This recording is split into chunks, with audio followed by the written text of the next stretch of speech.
welcome to the show. I'm your host, Amala Ebanobi, and today we're going to be reacting to the Jubilee video, and I call it the Jubilee video because everybody's screaming at me like, Amala, you have to watch this video. You have to watch this little liberal teen go up against 20 Trump supporters, 20 Republicans, and apparently he eats. Apparently he eats them up, okay? So that's what we're going to do. We're going to be reacting to Dean, this young liberal debater who I've seen on TikTok before because he's always on TikTok live and he's debating all these different Trump supporters online.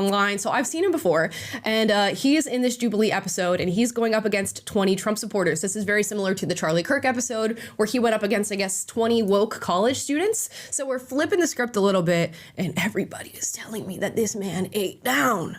So without further ado, we are going to get into the video. Of course, before we get there, I have to introduce Taylor in Nashville. I just feel so youthful and trendy that we're using this, eat up language in the title and with the video, because that's not something us millennials used to say. But yeah, did he eat and leave no crumbs, as the kids say? Let's find out. And of course, I've seen this with the 7 million other people who have already watched this episode. I saw it as soon as it came out because I was wondering, are they going to flip the surrounded script on this? And you know what? I know how Jubilee operates because I've been on many Jubilee videos. They reached out to him, said, we'd love you to be the debater for this episode. He gets to write his prompts for the episode and choose the different claims that he wants to make, and we are going to analyze those claims. But of course, the claims that he gets, in the same way that Charlie Kirk got his claims, they can be prepared for in every way, shape, and form because they're the ones bringing them to the table, except for the very last one at the end of the episode, which I believe one of the people from their audience, their conservative audience in this case, picks. So, we're going to go through, we're going to fact check, we're going to talk about the different dynamics between the people debating, and we'll start the video right now. There's two main categorical reasons why I say Harris would be better than Trump. The first category is character. Speaking of which, if we're bringing up stuff from the past, we can say she slept with Willie Brown, broke up a family just to get her job. And she got 4.5 million votes to get into AG and DA and slept with 0 of them. You don't know that, though. Do you know that? No. Okay. Absolutely so not. You think that she slept with 4.5 million people to get in her position of power? But the one person that she did was the most. Now, girl, I've seen this clip everywhere. I've seen so many clips from this episode. It's very similar to the Charlie Kirk episode. All of these clips are going viral on Twitter and Instagram and TikTok and la da da da. I know the girl who's on the right here. She's a very sweet girl and she's dealing with a lot from these clips going viral, of course, but we'll see the claims she makes and how well she holds her ground on them. Most important person. Did you just say that she had to sleep with 4.5 million? No. My name is Dean Withers. I'm a 19-year-old liberal. I do political debate for a living, and today I'm surrounded by 20 Trump supporters. Now, mind you, he's marketed as liberal teen in this episode. He is a professional debater. This is what he does for a living, as he said, and a lot of people seem to forget that when they're talking about this episode. My first claim is Donald Trump is a racist. Okay, cool. Running hot right out of the gate.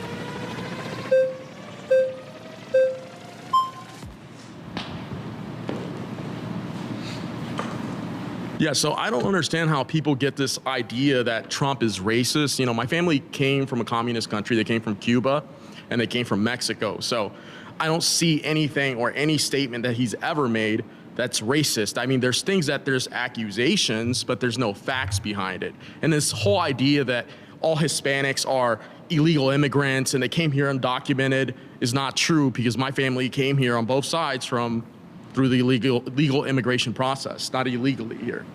Okay, so that was a bold claim. You just said that, there's no facts to substantiate the idea that Donald Trump is going to be a racist. So in the 1970s, there's civil litigation held against him by the DOJ of the state of New York for literally not renting to black people.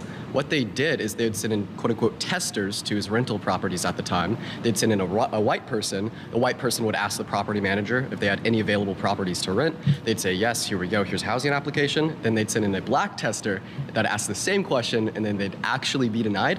When this was investigated by the DOJ, the property manager told them that this was just a quote unquote order from the higher up, from this boss, from Donald Trump.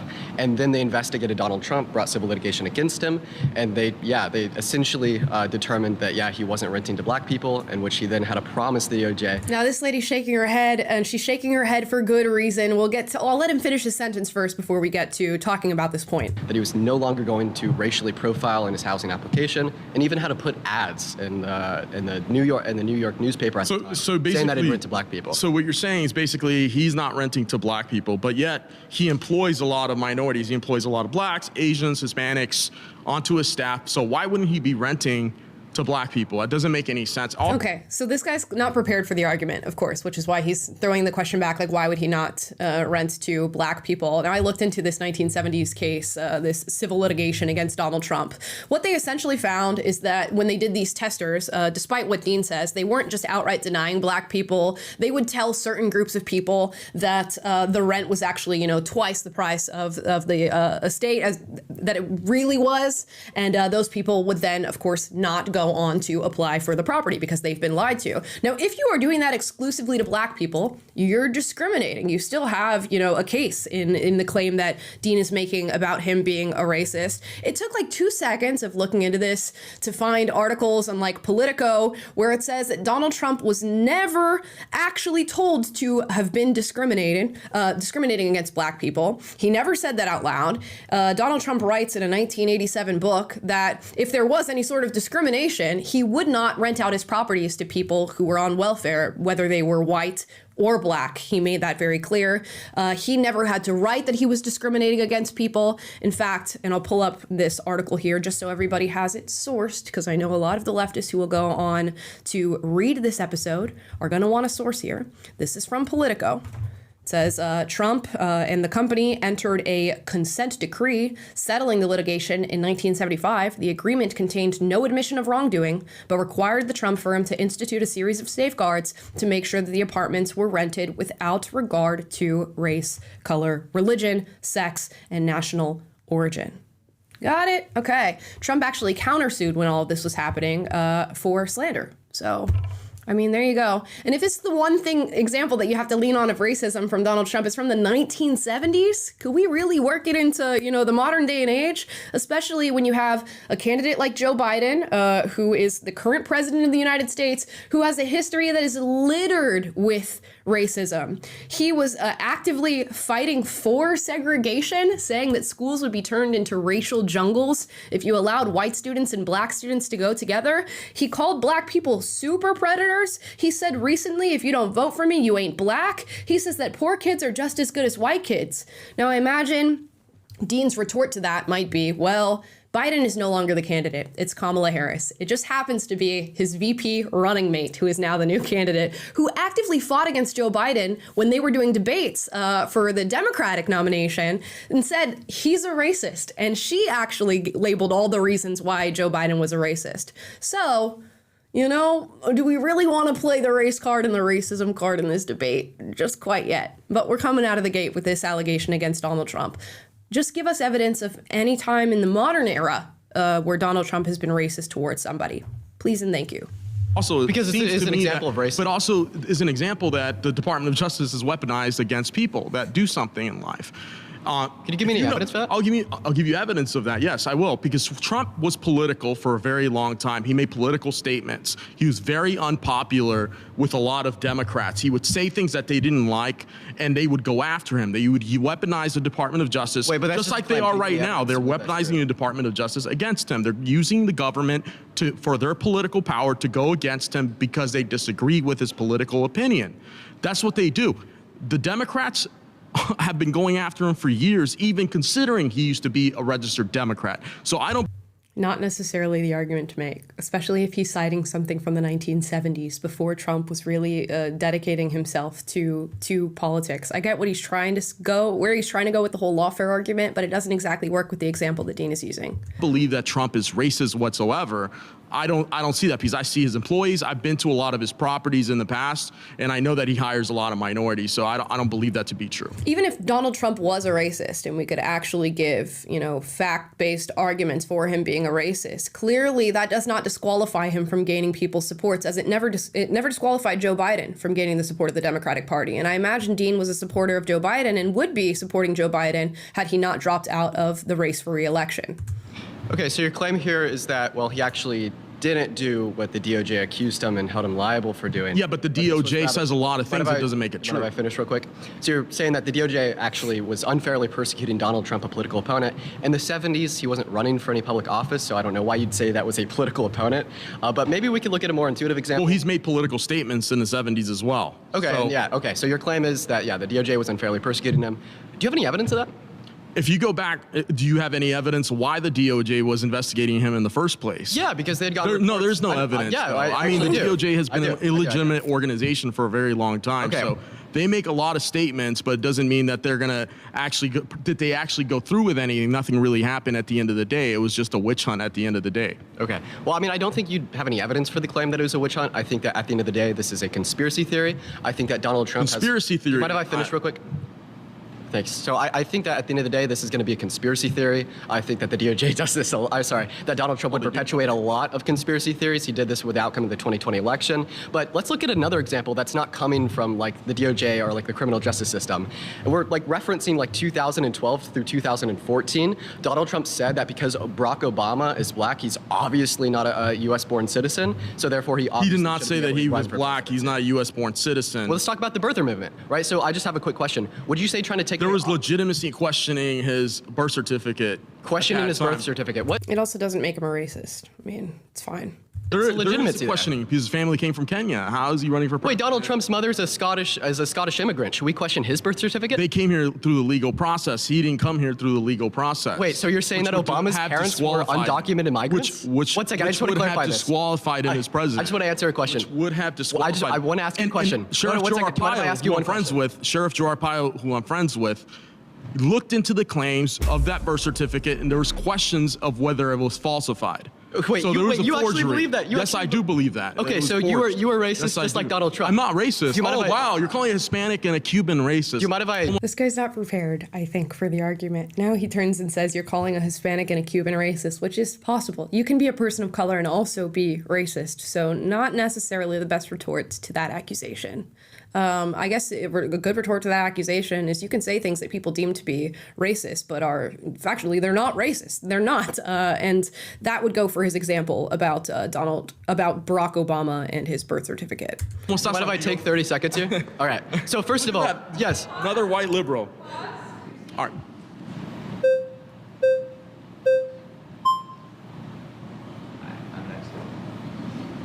All right. Want to start where you guys left off? Yeah. I think that hopefully we could slow things down a little bit here, have some productive conversation. So, how about I just start off by giving you my reasons why I think that Donald Trump is racist. So, with the last guy, we kind of touched on the civil litigation that was held against him in the 1970s for not renting to black people. But I want to focus upon a more like intuitive example, proponing the idea that Barack Obama was not a U.S.-born citizen. So first, I just want to ask you a very simple question. Would you say trying to take away opportunity from a black man because he's black is racism? Yeah, I mean, to be honest, yes, I do believe that. Which is not what was happening in that case. He's not trying to take away opportunity from Barack Obama because he's black. I mean, it's honestly something that can be very easily cleared up. So I don't know what exactly we're going for here. There's an interesting tactic that we're witnessing where Dean comes forward with his claim, and his claim is Donald Trump is a racist, which is really kind of like it's a feelings-based claim, really. It's how he makes him feel. And then before anybody can come and rebuttal him, he says, let me give the reasons for my claim, and then he'll give some reasons that he feels like he can defend properly against the attacks from the other side, and then he'll say, well, I've proved that this is racist, therefore he shouldn't be president, because I guess you can't vote for somebody who is racist as president, which I feel like many people would agree with, but not really, because we got a racist as a president right now. Or you could argue that Joe Biden, like many others, has grown out of his old opinions and his old remarks and is now, a unifying force in this world. And that's why all these Democrats have been voting for Joe Biden. So it's one or the other. Either you also vote for racists, or maybe things that happened in the past are not a great indicator of who somebody is at the present. Or you're using examples that don't even make somebody a racist. There's a lot of things going on here, a lot of tactics being used. Taylor, you're going to say something? Real quick, yeah, it's a bit of a gotcha strategy as well. You're using these kind of deep cut references that the average Republican is not likely to be prepared for. And then you're using the fact that they haven't heard of this point that's dug back from the 1970s about Trump's racism, and that they haven't had the opportunity to investigate that claim. What matters is whether the claim that you're making is true once we have laid out all the evidence. You're presenting one framing of this situation and saying that this proves that Donald Trump is racist, and that by extension proves that he's not qualified to be president, when really the only way that you're winning is because you're using a piece of information that no one else has been exposed to yet. So it's not that you're actually winning a substantive argument that's been litigated properly in view of all the evidence. It's just that you found something that somebody else hasn't heard of before. And then, yeah, the whole birther issue, the question at hand is whether Obama was born in the United States, whether he was legitimately a citizen. That has nothing to do with the color of his skin. I'll admit it was a strange thing to go after. I don't recall it being a very substantive argument, but nonetheless, it had absolutely nothing to do with race. So to use that as evidence of racism is also misguided. Yep, 100%. Let's continue watching. Okay. But I think we also have to look into what the administration when he was in office did, not what happened back in 1970 when he wasn't even in office and it was a complete different administration making the rules. Okay. When he was in office, he gave opportunity zones, gave funding to HBCUs. He also implemented the First Step Act, which I feel like liberals really focus on, like, oh, our prison system has a majority of African Americans in there. So we gave them an opportunity to get out early, to start a new life.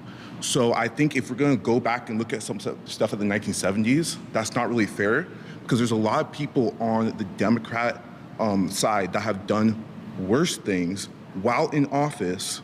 Joe Biden, who, when he was a senator, pushed to get African Americans incarcerated at a higher rate. Like, actions speak louder than words at the end of the day.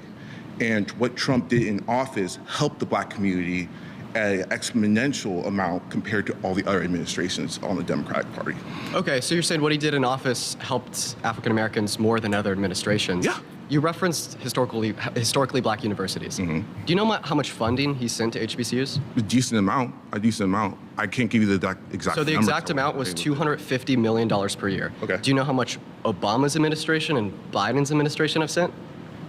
I would like to hear. Obama sent $1 billion a year, and Biden sent $4 billion a year. So Okay. To your point. not only did he decrease funding to historically Black universities, all right, but also you referenced the First Step Act there. How did Donald Trump influence the First Step Act to get passed? Through Congress. Well, how did he influence that bill through Congress? Answer that question for me. Because he didn't influence it. In fact, it was proposed to Congress under Obama's administration, and it was shot down. Then something else I did want to But at the end of the day, as president, he has the ability to sign or send a bill back to Congress, and he signed it. If he was truly racist, he would not have signed it in the first place. Okay, but At the end of the day, he still signed it. He has that ability. Just like every president before, they don't. I mean, we have a 4-year term from Donald Trump. What horrible things happened to Black people while he was president that you can bring forward to really justify this claim that he is a racist? And what are you worried about if he gets another term in office that he did in his first that he's going to perpetuate in the second? That's what I want to hear about, because somebody, there could be a whole lot of racists out there running around, a whole lot of secret racists, and probably in today's society more than ever, because everybody's so scared to be called a racist. I don't care about your internal thoughts. I care about the outcomes of your actions, which is the point that this young guy's making to Dean right now. You have to lay out some evidence as to how your claim is going to come to affect my personal life if I vote for Donald Trump as president, and he is yet to do that. Like a bill, they have the ability to send it right back to Congress, and there's congressional means to get it passed without the president's approval. But still, he signed it. If he's really a racist, why did he sign it in the first place? yeah, well, I don't think that we could just ignore Trump saying that Obama isn't a U.S.-born citizen and he's probably from Kenya, right? I don't think that we could ignore. But like, here's the do you thing. mind if I finish here, sir? Okay, go ahead. I don't think that we could ignore the civil litigation against him in the 1970s for not renting to Black people. I don't think we could ignore his recent comments about Kamala Harris saying that she turned Black, implying that she wasn't Black prior, just because he signed the First Step Act into law. And I don't think that comment about Kamala being Black is going to age well with all the investigation that's going on right now into her family history and into all the whole family tree that's going on with Kamala Harris. I don't know if that comment's gonna age real well on that. I understand that does do something. Well, Trump's comment will age well. I mean, Dean's.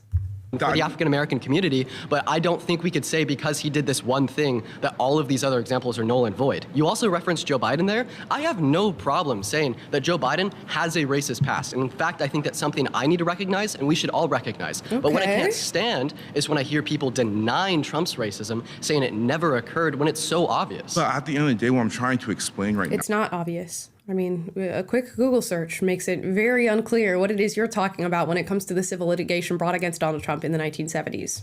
Now is that Biden has signed bills into law, voted for them that hurt the community. Trump has not done anything to that extent.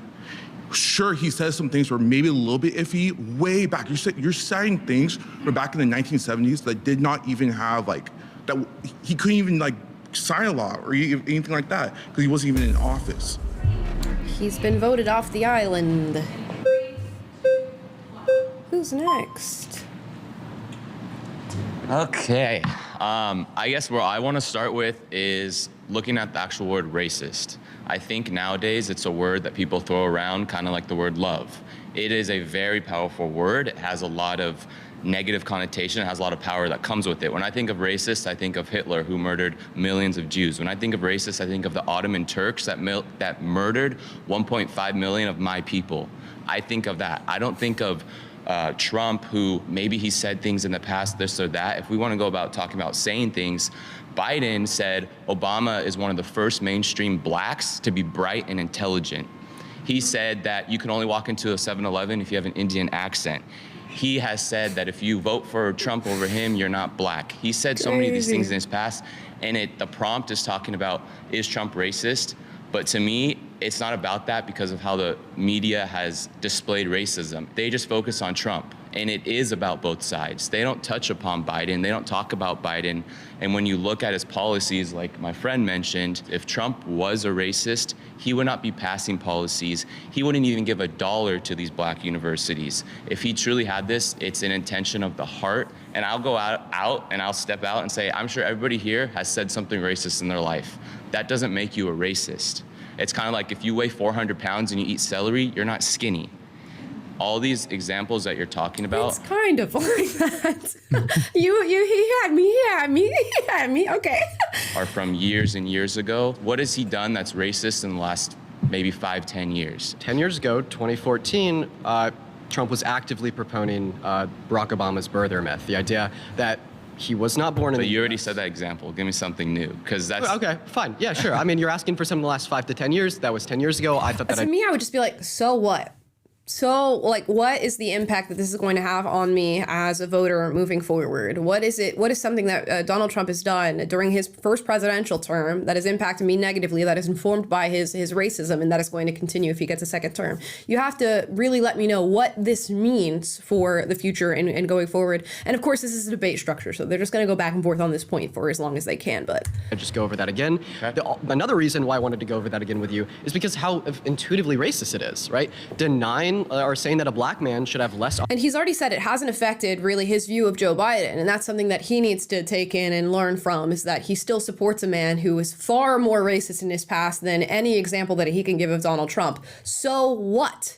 So you know actively that the candidate who's currently sitting in office is a former racist at the very least, and probably a current racist based on actual modern day examples of his racism, yet you still support him. You most likely, well, he didn't vote for him, he's 19. So what are we doing here arguing this point? It clearly doesn't mean much to you, so why should it mean anything to me? Opportunity because of the color of his skin is very obviously racist. When did he make that comment? Yeah, so the whole birther myth with Barack Obama, right, essentially hoped to achieve that he wasn't born in the US, he was born in Kenya, and because he's not a US born citizen, he shouldn't have the opportunity to run for US president. The only reason he said that is because of the color of Barack Obama's skin. But I would like has he explicitly said he said that specifically because he's black, or are you just taking that assumption? He's making that assumption. Okay, so what else? What explanation do we have here? Change the subject. I've said everything I need to say. I'm waiting on you.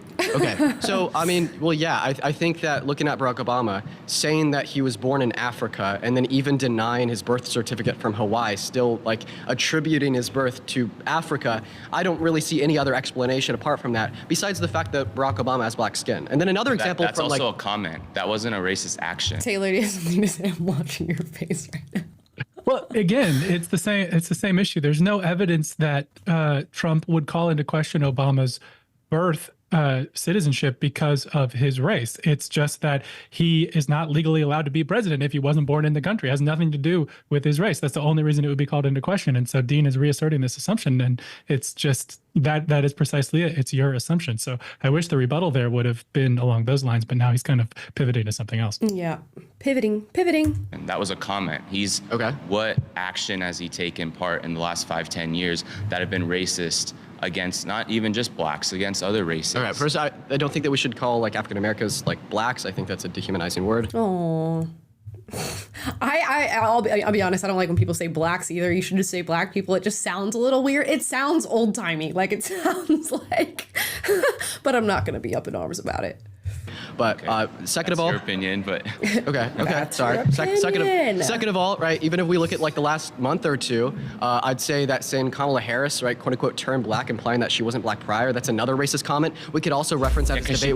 It's not a racist comment. For much of her career and much of her history, everybody was saying Indian this, first Indian that, first female that, and now it's suddenly become black woman, and that's what he's making a comment about. She suddenly turned black, and very much so in the eyes of the public. So that's not a racist comment. It's just a realization that the narrative is switching. And, you know, maybe we'll get into this further because I'm sure he's going to bring up Kamala and defend her throughout this, but it's not a racist comment. that one day she's Indian, one day she's black. That's not true. In saying somebody suddenly turned black is not a negative characterization of the race or saying that one race is superior or inferior. So how is that a racist comment? 3, 2, 1. Hello. Howdy. Very nice to meet you. It's nice to meet you as well. So, Now I've seen clips of this woman. I know she's going to eat down. you know, you're looking back at Donald Trump's history. One thing I do want to say, I don't know if you are aware, Palm Beach didn't used to let African Americans there. Donald Trump sued the city of Palm Beach to allow black membership at Mar-a-Lago. That is not racist. I think. So there, you have an example of the civil litigation in the 1970s. She has an example that is, you know, far more profound in my opinion. What is he going to say to that? Do they cancel each other out? Does that prove that he's not a racist? Not to Dean. He's going to continue with the narrative that he is a racist. I'll go even further than her story with what happened here. He actually sent movies to these like council members who were against Jewish people and black people being able to go into these clubs and be in these facilities. He sent them movies about anti-Semitism and racism towards black people and said, basically, sit down, watch this.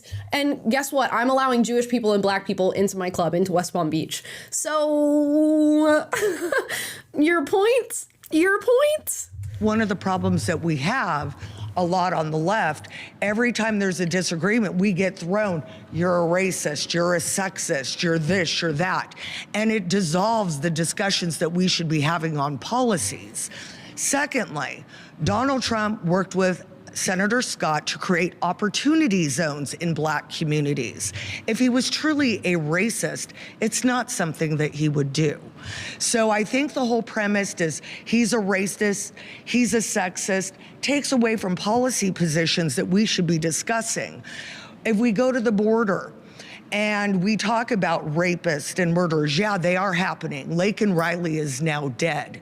We have 300,000 missing migrant children known sold into the sex trade, per the last IG report. These are important issues. Our economy is important issues. You mind if I ask you a question? Absolutely. Are you a U.S.-born citizen?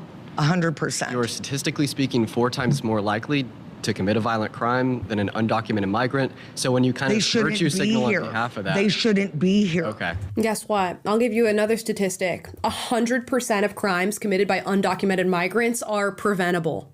So what's your point? You can talk about the stats of American citizens committing crimes all day, but 100% of crimes committed by undocumented migrants are preventable. How do we prevent them? By not allowing them into the United States. All right. And America, and my husband's an immigrant. Okay, yeah, but A also legal immigrant. Okay. Who came here legally. Okay, I understand. We've got 100 ISIS in our country right now that was reported. We've got gotaways. We've got Tende de Aragua. I've interviewed Oscar Blue, who's been through the Darien Gap 4 times. People are dying. Okay, so you're saying that we have a crisis at the southern border. Well, I'm saying that you're saying that Donald Trump is racist. Donald Trump loves America. Okay. Well, first of all, and he puts Americans first. I want to ask you one simple question first, and maybe we could get back to the prompt. Do you think that we have a crisis at the southern border today? 100%. So you'd say that we also had a crisis at the southern border at the end of Trump's term because we have the same amount of daily crossings today than then? No, we do not have the same we have about 2,400 crossings today than as we had at the end of Trump's term after Biden's. And let's just ignore the massive spike in crossings that have happened all throughout this administration at record highs. the likes of which we've never seen in this country. Let's just ignore that and talk about the amount of crossings that are happening on the current day that they're having this debate. 14,000 crossings a day. The Biden-Harris administration put us back into what's called the Global Compact of Migration. They are now using an app where they use our refugee resettlement program to fly people into our country to different states. So for you to say that the Trump administration that did not have catch and release, that is not, and Biden put it back in. And then we also had remain in Mexico, which on day one of Biden's administration, he wiped out. Because he was in She's eating down. She knows exactly what she's talking about. And I love that she's not letting him run on her and is really holding steady in her points. effective. I mean, we can Oh, look it was at, very effective. do you mind if I talk real quick? It's just propaganda. It's what you've heard from CNN and MSNBC.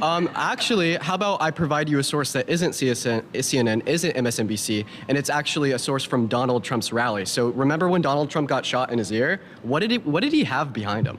It was the chart that showed the lowest crossings in history. Do you mind if I talk about that chart? I have the chart. Should we bring it out? You have the chart with you? Yeah, I do. She's Bring ready. the chart out. Can you hand me my purse, someone? Like you have an actual picture of the chart? I do. Phenomenal. Let's look at the chart. She is prepared. This is great.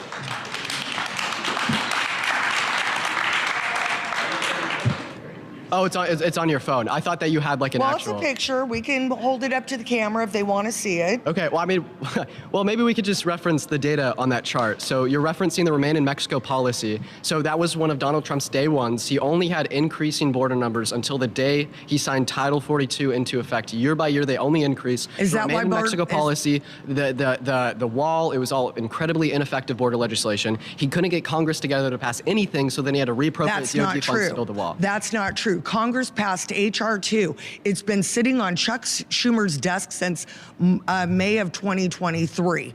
It was the one bill that would secure the border. Border Patrol has endorsed President Trump. Law enforcement has endorsed President Trump. Okay. The Biden administration and the Harris administration have failed this nation, and they have allowed this invasion of our country, and Americans are dying. And sorry, these gang members should not be here. I have a question. So would you say we had an undocumented migrant that was like a felon, a sexual abuser, right, a violent offender, that they shouldn't be allowed in the country? Oh, he's going to give her a gotcha and say, you know, that's all the things that Trump is, considering all the lawfare that's been brought up against Donald Trump. And she's prepared for this because I've seen her before. 100%. None of these people should be without process. Okay, so my question to you would be, well, then why do you want a criminal, felon, sexual abuser to run the country? Because I believe that we're suffering from an extreme case of lawfare, which I can prove. And, you know, when you look at, let's take, for instance, the New York case, the one that he's going to probably go to jail for, even though he's not guilty. The 34 felonies? The 34 felonies that they changed the statute of limitations in order to prosecute him. Oh, that they no, changed. your case is confused. So they didn't change any statute of Oh, limitations? yes, they did. 1 second. Oh, yes, I know what they you're did. referencing. If you'll just allow me. Yes, they did. You'll just allow me. But 30 not only do you mind if I that- just have 30 seconds real quick? Well, we only have 40 seconds left. I just so want to no, clarify. You can't have They didn't 30 change. seconds. You've got the seat the whole time. Okay, we have 35 seconds left. What were his felonies for? Okay, so let's not talk about that. Let's talk about the plain and simple fact that they moved the number 3 from Biden's DOJ to a state case. Let's talk about the fact that Mark Pomerantz, who worked in the Biden administration, basically pled the fifth 6 times when he said that he was talking to Bragg. And he would not talk about that. Alvin Bragg ran on getting Trump. Let's talk about Judge Merchant's daughter, Laura, who's making millions for the Harris administration and the Biden administration right now in order to prosecute Trump. That is recusal. It's going to get dropped at the Supreme Court. They was over there switching misdemeanors to felonies to get his ass. There was so much going on at the time. I mean, not to mention like all the other blatant attacks against Donald Trump where they tried and they flopped and they tried and they flopped and they tried and they flopped and the media propaganda and this, that, and the other, which is why there's a lot of people out here in the United States who truly believe this claim, that this first claim that's being made that Trump is a racist, even though there is not much at all to substantiate that claim. Alvin Bragg should have recused himself. Judge Merchant should have recused himself. I like your power. My next claim is Donald Trump doesn't care about the American people.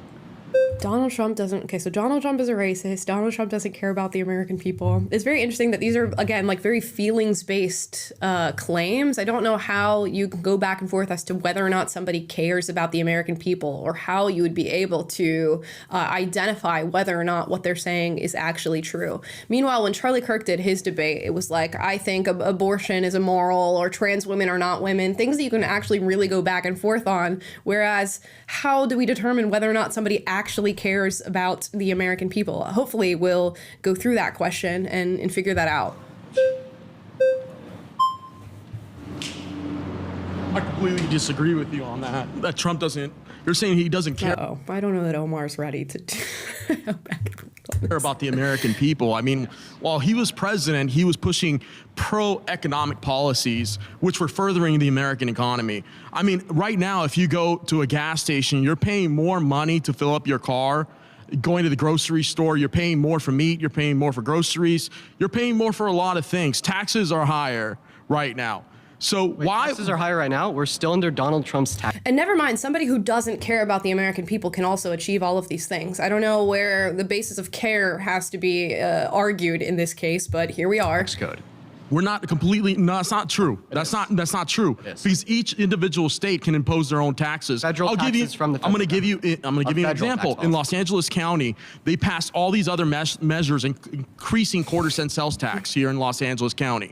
And what do they do with the money? They misuse the money. They don't even use it to fix the streets. They allocate all this funding towards the homeless, billions of dollars, saying they're going to build all this, all these shelters. They're going to build public housing, and yet all the money goes to administrative costs. It goes into the pension system. So they're misusing the money. They're not using the money to actually help people. So if you think about someone that's going to help people, Democrats have been promising people in the state of California that they're going to do something about the problem. Yet they have unlimited power here to do whatever they want. But yet we have thousands of homeless. The LA Times reported that there was 66,000 more homeless people in the last 7 years. That's the LA Times. That's a liberal magazine quoted. There's 66,000 more homeless people in Los Angeles County. Mind if I ask you a question? Go ahead. So I have like a lot of reasons I'd like to bring up here why I'd say that Trump doesn't care about the American people. I love this. I love this strategy of you make a claim. It's a pretty vague claim, or like a claim that, you know, you could argue on either side of. And then he already has his example set up that he knows that he can defend, at least to the best of his abilities. So he's going to listen to what you have to say, but then say, okay, thank you for all that information. Can I now give you my examples as to why he doesn't care about the American people? Which we're all taking in all of these examples all the time when we're listening to news, when we're engaging with these candidates, when we're hearing what they have to say, and we're making value judgments as to whether or not they care about the American people. You know, a candidate could do a bunch of horrible stuff to the American people whilst caring about them. A candidate could also do a bunch of wonderful stuff for the American people and be doing it sheerly out of ego and have no care at all for the American people or who they're impacting. So I don't know what this claim means or why it matters. But you reference his economic policy, and we could reference that. So yeah, can you name like one economic policy that Donald Trump influenced to get passed that benefited the low and the middle class more than it benefited the top 1%? Okay. Well, first of all, the Democrats pass all these policies. Wait, just about Donald Trump. Can you name one policy? Okay, so we all know that Donald Trump has passed policies that have impacted the middle class and that have benefited the middle class. But he's specifically asking the question, policies that have benefited the middle class more than the upper class and the 1%, which, again, the framing of the question, that does not matter. If you pass a piece of legislation that elevates the middle class and it elevates the upper class, nobody's asking who did the legislation benefit more. So he's kind of tricking these people into giving examples of policy. And on the other end of his examples, he's going to say, well, that benefited the upper class or the 1% more. When that doesn't matter. It matters that there was benefit to the policy. So I'm very curious to see where he's going to go with this, because there'd be plenty of examples of him benefiting the middle class. But you have to benefit the 1% less in order for it to be an example of a good policy?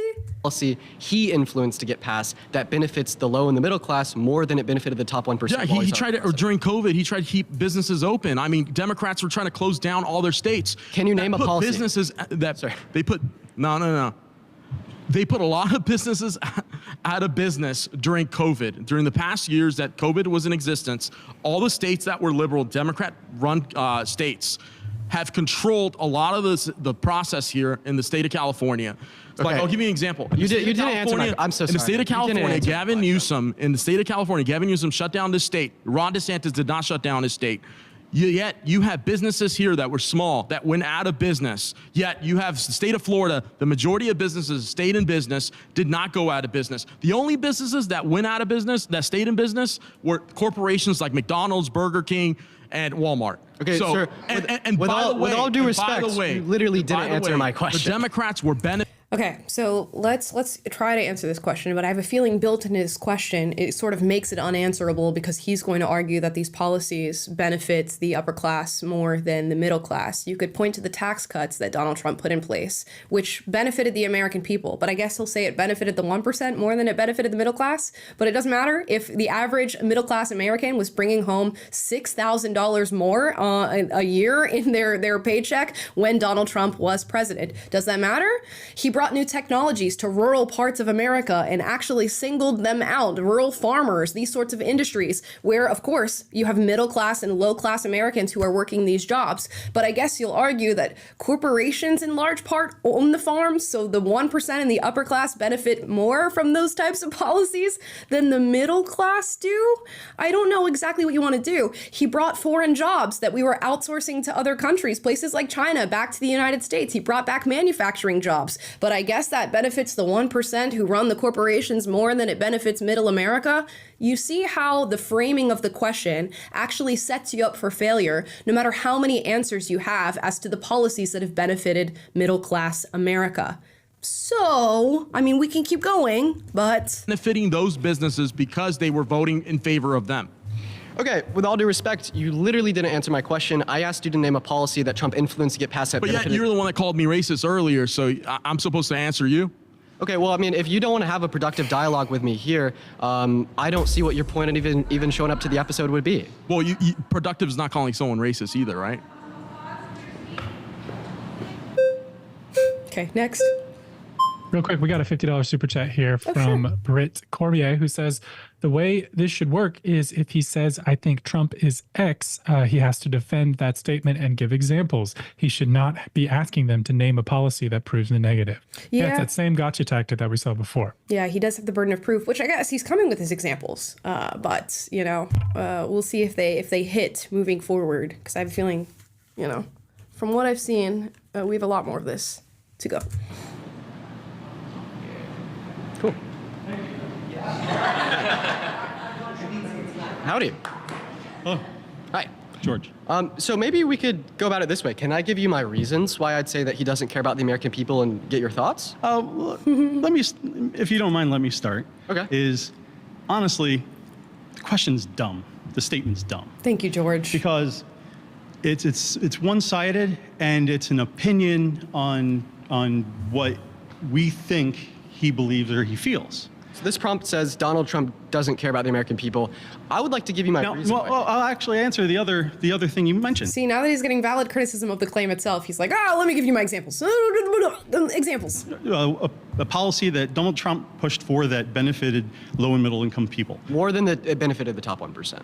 His tax. See, he has to add that last part, more than it benefited the top 1%, because he's got a way to like pigeonhole you back into saying that it didn't benefit the middle class more than the 1%, which does not matter. Policies. Also, real quick, our friend Cam Higbee did a TikTok debunking this, and in that he cites IRS data, which looks at Trump's tax cuts and shows that people with $50,000 or less income had a tax cut of 16 to 20%, $50,000 to $100,000 of income had 15 to 17%, $500,000 to $1 million had 9%, and $1 million and above had less than a 6% tax cut. So in percentage terms, right there, it did not benefit the rich more.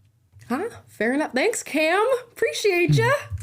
I know this for a fact because I'm middle low income, and everyone I know that's middle low income. Actually, I don't know that many. Everyone makes more money than me. Okay. Do you mind if I? No. The only people I know of that complain about Trump's tax policies are those that make a reasonably high amount of money. There is nobody I know that makes over like 200 something K that doesn't complain about his tax policy. So I don't know what you make doing this. It's probably more than I make. I kind of wish I did what you do to a degree.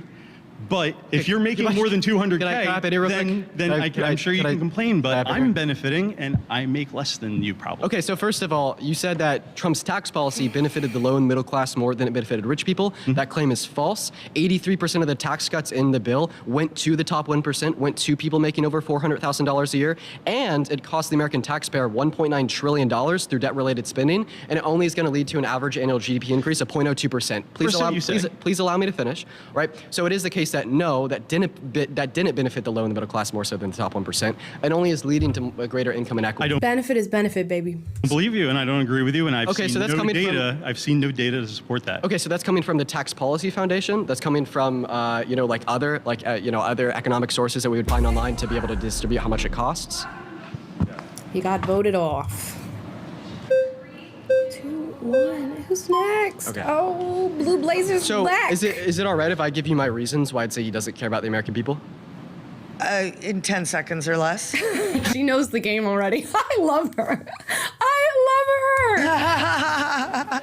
Okay. Well, I mean, I feel like in order to have productive dialogue, right, we have to be able to distinguish why I believe the things that I say. Okay. Why you and then I'll disagree. let you know why I believe the things that I do. Okay. So the reason I'd say that Donald Trump doesn't care about the American people is because he has incessantly placed himself above the American people. One of the best examples of this was in 2020 when he denied the outcome of the election and then he attempted to stage a coup against our government in an attempt to rig the outcome of the 2020 election by sending fake certificates of ascertainment to Congress to be certified as real. That was the greatest internal attack on our government since the Civil War. Matter of opinion.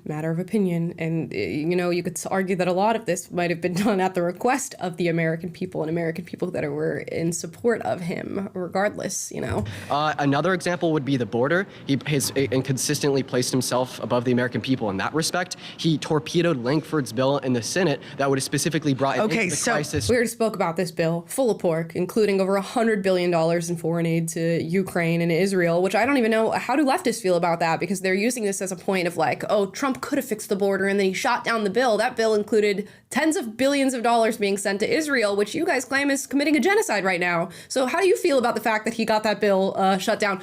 Apparently he got that bill. He was fully responsible for that bill being shot down. 2 years ago, okay, you've got he didn't want to give the Democrats a win. Let's slow down. Another example. Wait, no. And this is what Dean does on TikTok too. He next,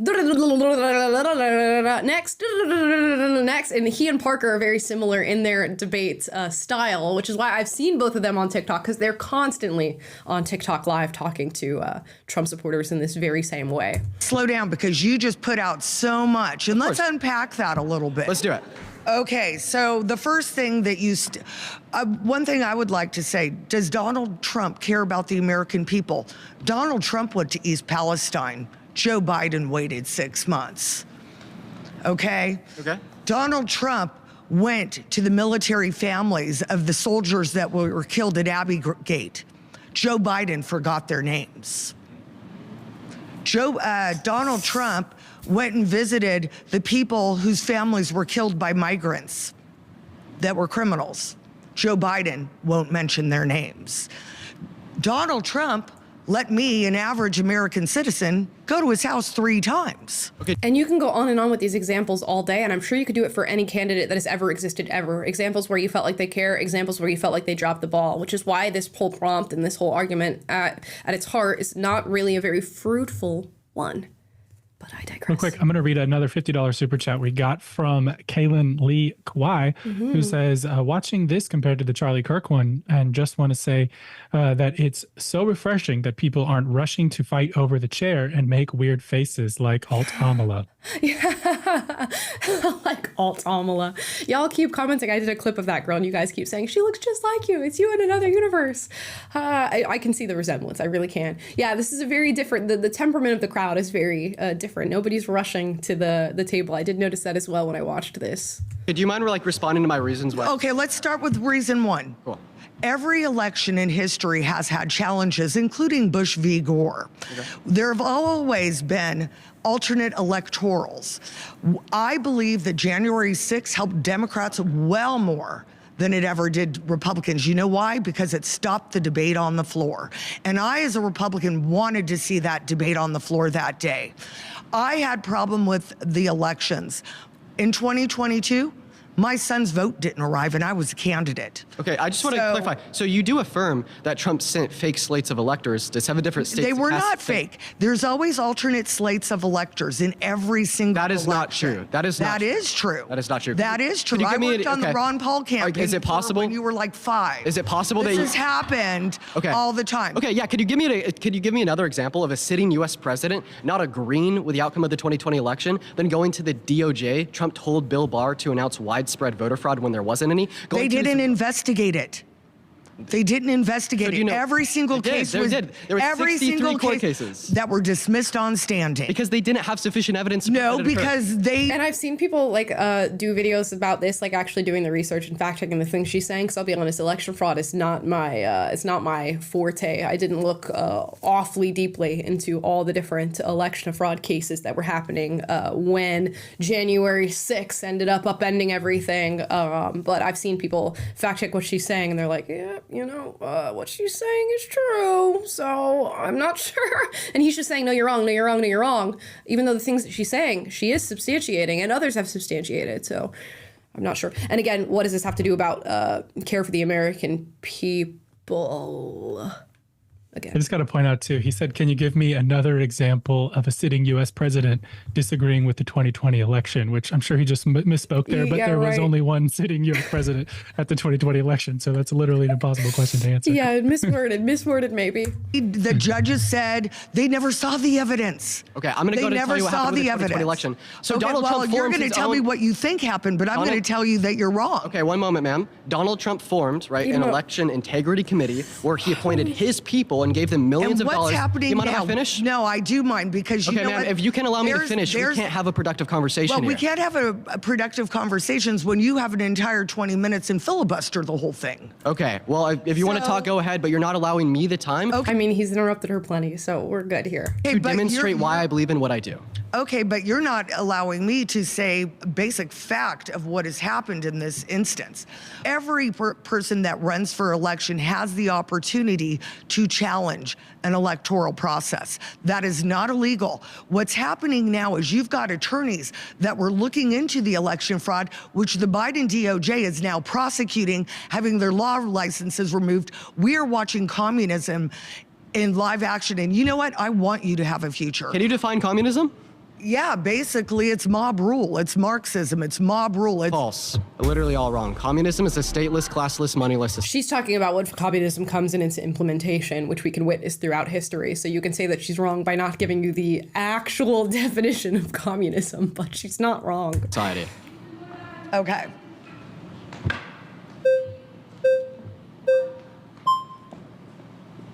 I don't want. Okay. Welcome in. Doing all right. Trump's administration versus Biden's, objectively 2016 to 2020, and then under Biden so far, up to date. Objectively, the economy was better under Trump.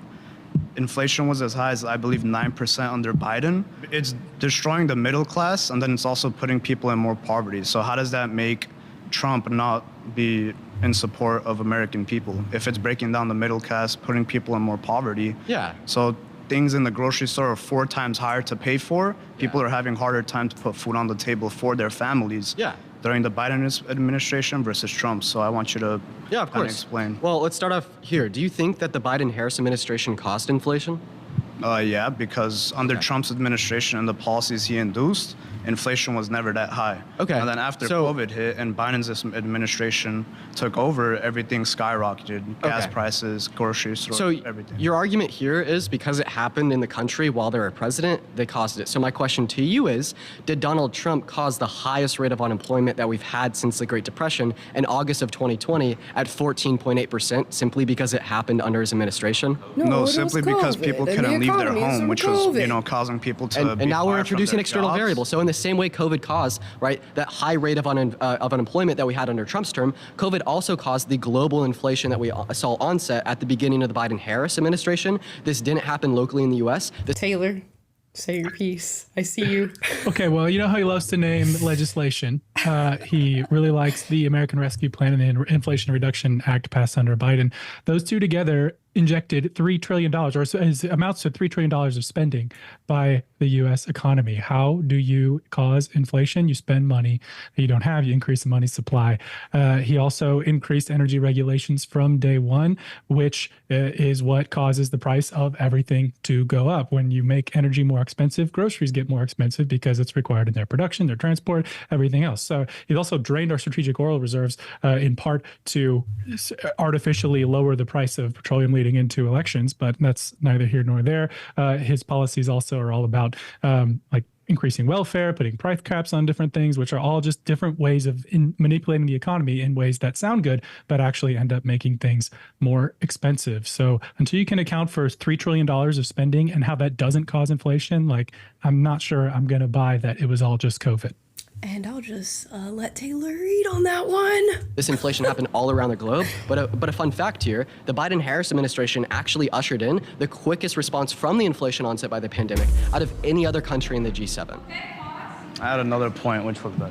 We spent money the fastest. That's how you cause inflation the least. Spent money the fastest. And you say like different things can be interpreted as caring or not caring. Like Dean could say that Biden is the only president ever who's working on student loans. And then I could say, well, he doesn't care about us because you want me paying for someone else's student loans. The way you could flip it. Oh, he shut down all these pipelines. From a conservative perspective, you're like, okay, you're outsourcing our energy. You're creating more problems here in the U.S. Oh, but he's environmentally friendly from a Democrat's perspective. So it's just very tough. What I've noticed, because I work in retail for some seasons and I've seen a huge bloodshed of Colombians coming in. Okay, we just got to be really realistic here about the economy. So yes, I think that kind of blaming causation and kind of correlating that to the current president, it's a little bit of a slippery slope. However, I think that when you look at the border and the way that everything has been coming in with migration, of course that the economy became better. Why? Because a lot of Colombians came in, right? And they started working and they started inputting more taxes. All these fake socials that they get, they start contributing to the tax money. They pay more taxes every year, and the government basically hides this by grabbing an app, and they basically use that as an ankle bracelet replacement so that people don't find out. Instead of putting an ankle bracelet on people's ankles, they hide the fact that they're allowing all these illegal immigrants come in. So the economy has become such a success, per your statement that it's been a success in the last 4 years, because all these immigrants have been contributing to the tax dollars that the government has been wanting. Wait. And so hence Medi-Cal. So you'd agree that immigration is good for the economy? He's trying to create a gotcha moment there in him saying that immigration is good for the economy. Yeah, if you have a ton of people moving into your country who are now consumers and who are also working and contributing, if they're working and contributing, that's going to stimulate the economy. There are a lot of things that would stimulate the economy. If we made Coke legal tomorrow, I'm sure that would stimulate the U.S. economy, but we're weighing out the risk versus benefit on that one, still to this very day. The very same with immigration. So it's not a gotcha moment that immigration can stimulate the U.S. economy. The immigration issue is they're being paid less money than the average salary. So I don't understand how that's good for the American people. I think that if you can properly execute someone immigrating into this country legally and doing it rightfully and everything, like, yes, you can manage the amount of the way the economy is working. Yeah, I'm definitely a little bit confused on what you just shared with me, but we have a problem, and that is undocumented migration, correct? Yes. This is another reason why I say Donald Trump doesn't care about the American people, because Donald Trump doesn't... If he cared mind if I finish? Go ahead. Because Donald Trump doesn't care about the southern border. I have a question for you. Okay. If your house was burning down and a fire truck showed up to put the fire out and you told them to turn around because you wanted the insurance money from letting it burn, did you care about your house? Of course. No, so the idea would be if you let the house burn down to get the insurance money, you wouldn't care about it. That's what the idea would be, that you don't care about the house. But even with that example, you could let a house burn down that you care about because you care about the insurance money more. It doesn't disqualify you for having care for your house with this example, which is why this whole claim doesn't make sense. But either way, I get where he's going on the immigration point. About your house. Would you agree with that? Yes. Okay, right? So when we have a crisis at the southern border and we have the fire truck, or in this case, right, an amazing border bill that would have ended the crisis years ago. Amazing, tremendous, the best border bill we've ever written, and I shot it down. Posed to Congress by Langford, a a Trump-endorsed Republican, and then Donald Trump turns around and calls up the Republicans in the House and the Senate and tells them to vote against the bill because he doesn't want to give the Democrats a win, and he wants the ability to be able to campaign on the crisis at the southern border now. Does Donald Trump care about the southern border? Which is not what happened. And we've spoken about this at length on the show, okay? That this bill was not needed to fix the problem that was happening at the border. That Biden came in and his administration came in and reversed all the work that Donald Trump was doing at the border, allowing all these people to come into our country, to invade our country, which they could very well fix without the hoops of jumping through, passing this bill. And again, the bill was packed full of pork and other stuff that had nothing to do with the border. And the bill had certain stipulations where certain things would only go into action if there was over 4,000 crossings at the border a day. So there was so much in this bill that doesn't make it perfect and wonderful and amazing and tremendous. So whether or not Donald Trump says don't pass this bill really has nothing to do with solving the crisis at our southern border. And if the house was on fire during Trump's administration, then Biden poured gasoline on the fire. Now the whole damn neighborhood's on fire. Right. Like, who actually spread the fire to the entire country? Who turned away the fire trucks in the form of Border Patrol, in form of a wall for years, while millions of people poured into the country? If we're using this fire analogy, we have to think about who started the fire, who caused it to go from something akin to maybe a bonfire that was out of control and needed to be tamped down, to pouring gasoline on that fire and setting American neighborhoods around the entire country on fire. So, to the amount of gaslighting that it takes to try to pin this on Trump when he was doing everything in his power to try to tamp down on illegal immigration. And then Biden comes in, reverses all those policies, creates incentives for 10 million people to come pouring into the country, and now blaming Trump for that, it's incredible. Yeah, dude, Biden started the fire. It was always burning. Right. So basically what you're doing is you're trying to attack and kind of deflate the right?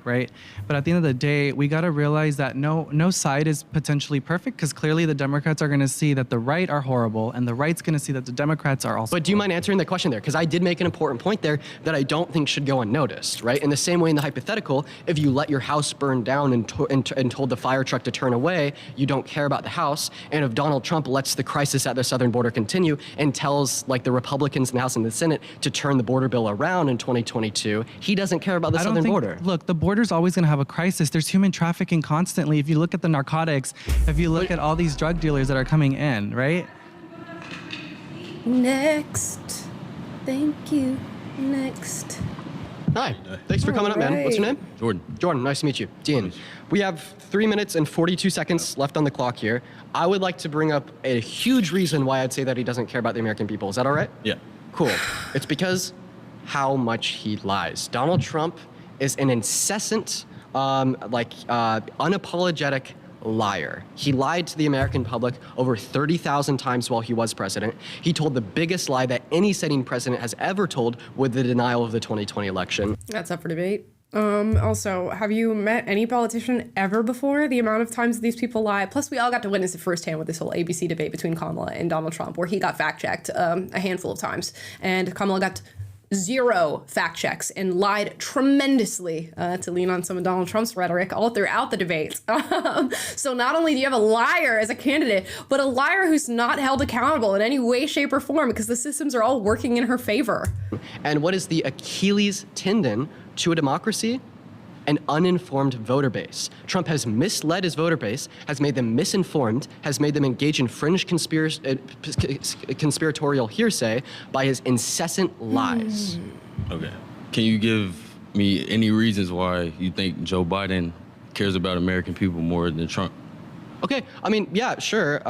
First of all, Kamala Harris is running for president right now. No, Joe Biden. Joe Biden, sure. Yeah, because Joe Biden... It's the Democratic Of course, because Joe Biden passed 4 pieces of monumental legislation that benefited the low and the middle class more than it benefited the top 1%. We could talk about the PACT Act, investing $800 million into the expansion of VA healthcare benefits. We could talk about the CHIPS and Science Act, bringing 20% of the global chip production back to here at home in America by 2030. We could talk about the infrastructure bill, investing $1 trillion into local communities across the U.S., spurring their economies and creating new construction jobs. Or we could talk about the Inflation Reduction Act, investing millions of dollars into renewable energy resources to reduce inflation in the long term by addressing supply chain issues now. Yeah, in the long term. Those are 4 big policies that I would say demonstrate Biden's care for the American people. Okay, 4 years ago under Trump, did you see benefits going towards immigrants and wars more than American people? Did we see? No, and we don't see that now either. Oh, we don't see it now? No. You don't see that now? SNAP benefits, EBT. You have the people in Springfield, Ohio, which everybody wants to joke about and kiki it up about with the dogs and cats and everything, who's saying they're going to their welfare offices to get government assistance, and they're standing behind lines of Haitians. These people are getting free cell phones, access to healthcare. They're burdening our healthcare system. They are getting free flights, bus tickets, wherever it is that they want to go in this nation, while we have our American citizens suffering greatly. And it's not to say that Biden has done nothing for American citizens. He talked about the PACT Act, which really, I guess, it seems to have had a very beneficial impact on veterans and their access to healthcare. And that's something that we can talk about. And we can talk about candidates who maybe broadly we disagree with, who have done good things, and that's okay. But to disqualify Donald Trump and say that he doesn't care about the American people, it's astounding to me when we are witnessing actions that speak to the lack of care for American people. And then he says he doesn't want to lean on Biden examples. Let's talk about Kamala Harris. Kamala Harris, we showed a clip on this very show that you guys can go check out, where she's talking about granting temporary protective status to over 100,000 Haitian migrants and saying that they need to be protected and supported. They need to be protected and supported over U.S. citizens. Please make that make sense. I moved here from Chicago, and 4 years under Trump, I wasn't seeing immigrants sleeping outside of police stations, gathered in gangs and doing drugs outside police stations, living in high-rise hotels, getting benefits. Oh, if you're just there's more immigrants coming into our country now than there was in the Trump term. That's true. But earlier, didn't you say it was the same? And not only are there more people, they're getting more benefits. And I mean, on top of that, he's talking about the hotels. They're getting free hotel rooms. And then you actually have videos of these people complaining about the conditions of their hotel rooms that they're getting for free. They're kicking American kids out of schools to create shelters for illegal immigrants, actively taking away resources, schooling, education from American people so that people who have entered this country illegally can have access to their resources. Make that make sense. Now, that speaks to care, I think. Taylor, you want to pop up and say something? I was going to say, I just thought today on X that hotel rooms are more expensive than they've ever been right now in New York City because there's so much occupancy being done on the part of illegal migrants. There you go. Okay. Oh, no. I said it's the same right now. So after Biden's executive order on the border, we have the same amount of daily crossings today across our southern border as we had at the end of Trump's term. At the end of Trump, it was more. Glad that Biden is doing something about the border now at the very end of his term. That's wonderful. I love to see movement after the millions of people have already entered our country and are residing here. Yeah, it was the same or more at the end of Trump's term. You literally just said we have more immigrants coming in now. Okay, so over the 4-year presidency of Biden and Harris, there has been more migration across the southern border because of the revocal of Title 42, causing a surge of entries into our country. After Biden's executive order... That was not going on during Trump. Am I right? Yeah, right. So we had lower crossings under Trump, but I don't think we could say because there's lower crossings under Trump than under Biden and Harris that Biden and Harris caused that. Let me ask you a question, or more so make a statement. I'd look at the southern border like a river, and I'd look at Title 42, what was enacted at the end of Trump's term because of COVID, like a dam. As soon as that dam is lifted from the river, the water gushes through, just like when Title 42 was reversed and all these people that have been turned away for the last 2 years. Right, and then that they're not responsible for the hotel rooms and the plane tickets and the bus rides or the sanctuary cities or anything like that. They're not responsible for all the added resources that are now being utilized for illegal immigrants rather than American citizens. They have no part in that. Got it. That are coming to our country because of economic disparities onset by COVID in their own, rushed into our country. Okay.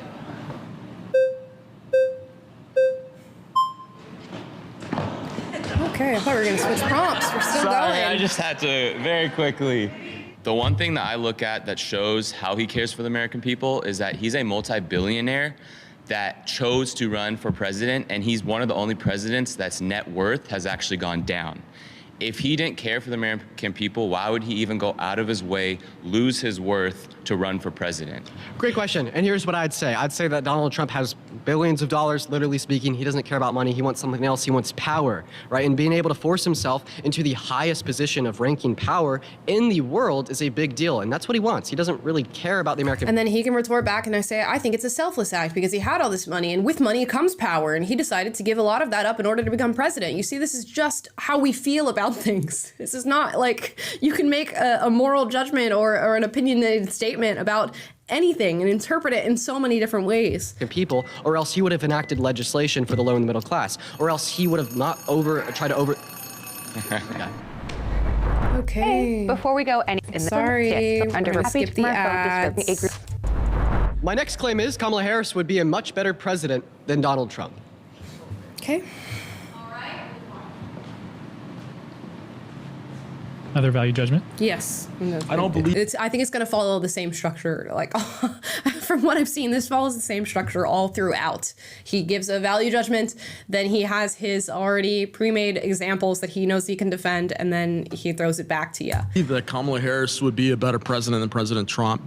And the reason why I believe that is because Kamala Harris has had many chances. When she was a district attorney in San Francisco, she convicted more people of minor crimes than any other DA of San Francisco. And I know this too because I lived in San Francisco for a period of time, and I understand the criminal justice system to a certain extent.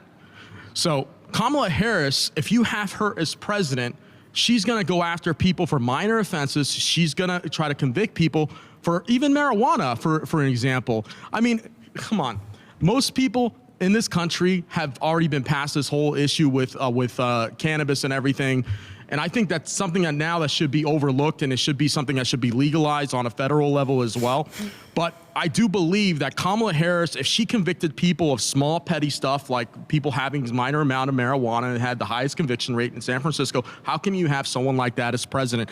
And she also was married into the Getty family. Jean-Paul Getty is an elite family in the state of California. So how is it that you're gonna say, oh, Kamala Harris is better than President Trump? Of course. First, let's respond to a couple of your claims there. How many people did she convict? Not a clue. 45. And what did she do? And this has already been debunked. They didn't fact check him in this video, but it was fact checked, I think, in a previous Jubilee video where the number is actually like over 1,900. I think it was 1,958 or something like that. Of felony and misdemeanor convictions for marijuana. So 45 is not true. 45. You're saying she convicted only 45 people of possession of marijuana? Yes. And what did she do? That is not true. So that's 1956. There you go. That is not true. That she convicted only 45 people of marijuana. If she was a district attorney and she had other DAs in the district attorney's office, do you mind if I finish talking? Prosecuting those small crimes. Yes, sir. Do you mind if she had more than 45 convictions in that office alone. So yeah, she only had over. You've had a lot of time to talk. I mean, you had the whole time. I really don't have a lot of time here. But so what I'm saying is, I just want to be able to finish this point out. Go ahead. You're saying 45 convictions, but you're not giving me facts. Yeah. So while she was DA, it is a. Bye, Omar. Welcome in. Hi. Hi. So, do you mind if I give you my reasons why I think that Harris would be a better president? I love. If you want. Cool. So there's two main categorical reasons why I say Harris would be better than Trump. The first category is character. The second category is policy. Let's start off with character. First of all, Trump is a sexual abuser. Trump is a felon. Trump is a fraudster. Trump is an election denier. He's a dictator on day one, wannabe fascist. Okay.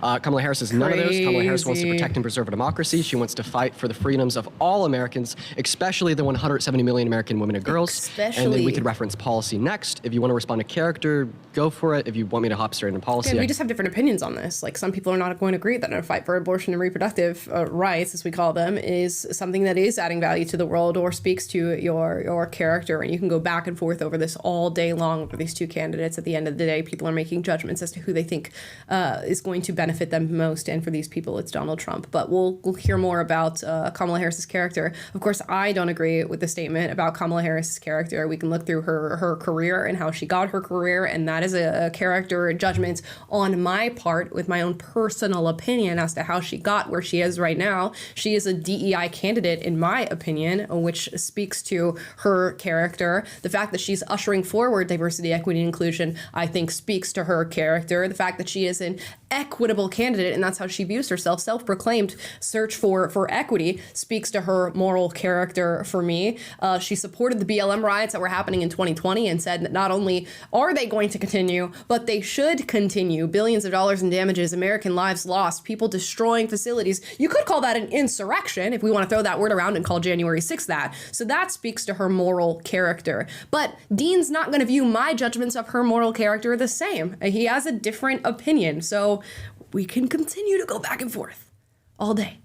And real quick, just on the dictator on day one point that Dean made about Trump, where's that energy with Kamala, who in 2019 at the Democratic primary was criticized by none other than Joe Biden for wanting to unconstitutionally sign an executive order to ban assault weapons. She's also said she wants to ban fracking unilaterally in a way that's unconstitutional. And her response was, Joe, don't say no, we can't. Say yes, we can. And she did her awkward cackle there. So if we're talking about dictatorial inclinations, we might want to consider unilateral executive action that would be unconstitutional, and her not caring about the fact that it's unconstitutional as something that, might be relevant in that discussion. Yep.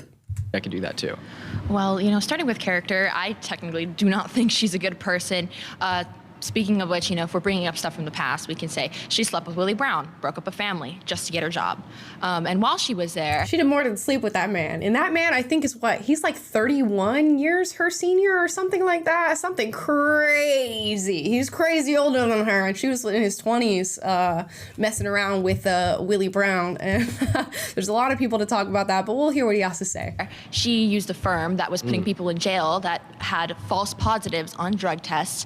And she knew they had false positives. She admitted to that. And she was still putting mainly black and brown people in jail. Considering I'm both, that is very much a big issue for me. And also that a woman shouldn't represent, they should just sleep to the top for their job. They should actually work hard for it. I generally don't think that she's a good representative. There's plenty of other women out there. Yeah, I have a question. How many votes did she get in a run for AG? Do you know? Those are very valid criticisms of her character, by the way. The falsified drug test. There's other examples of people that she kept in jail knowing that there was evidence to the contrary of their conviction. And she, for her own personal reasons, her own career-based reasons, wanted to keep them in jail because when she was put in as the San Francisco DA, she needed to be tougher on crime. There was this whole soft on crime rumor, so Kamala was going to come in and really bring down the hammer. And in bringing down the hammer, she put people who did not deserve to be in jail and in prison. So that speaks to their moral character. I have a feeling Dean is not going to move in the direction of talking about the statements that she just made about that, and we're going to go somewhere else. And I have a feeling, because I've seen this, I know where he goes. Now, how many votes did she get in a run? We're talking about character, though. Of course. We'll talk character about and morals. And if we're mentioning character and morals here, she's clearly not a good person. Okay, I'm responding to your just claim. Like you had mentioned all that stuff about Trump, which could be true. I'm referencing your claim that she. Family. I'm referencing your claim that she slept to the top. How many votes did she get when she was running for AG and DA in the state of California? But that has nothing to do with the fact. It does. She got 4.5 million votes in total. 80 million for her run for AG or DA. I don't remember which one. And then 4.4 million for the other one. I have a question. You're saying that she slept her way to the top. How many of those 4.5 million people that voted for her did she have to sleep with? Does homeboy not understand the concept of sleeping your way to the top? Do you understand that you can put yourself in a room with somebody, engage in a romantic relationship with that person with ulterior motives of wanting to put yourself in a better position in the eyes of the American public, and in her case, the California public, and in doing so, you move your way up the ladder through the influence that you have over others, and still, people who are sleeping their way to the top or engaging in nefarious networking can gain the votes and support of people and their constituents. It has nothing to do with that. But we'll go on to hear more because this is the clip that's really, really going viral. Well, obviously we're in California and this is pretty corrupt, but to say that she needed the votes of most people that matter, which is the person she slept with, could actually overturn and hide these votes just like they did with the election. But listen, the idea that women have to sleep with men to get into positions and that's of power exactly what she is a did. misogynistic lie. One moment. She's saying that you mind if I finish talking real quick? She didn't say women have to do that. She said that's what Kamala Harris did. And she didn't say that all women have to do that or that she believes that's how women gain power. She said that's how I believe this woman did that. We have to open our legs to get jobs. That's exactly how she used it. Do you mind if I just finish talking real quick? Also, I would like to finish out this conversation. There's a lot of red flags up, though. So saying that women have to sleep with men to get into positions of power is a misogynistic lie. What you are doing? Say that. She just did that. One moment. That's what she represents. What you are doing?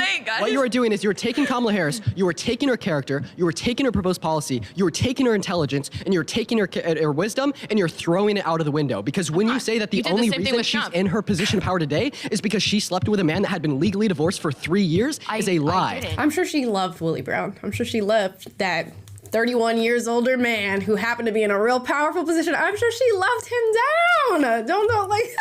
Let's give room for that argument. But the amount of like cartwheels and backflips we're doing for Kamala Harris when nobody liked this woman to begin with is just so crazy to me.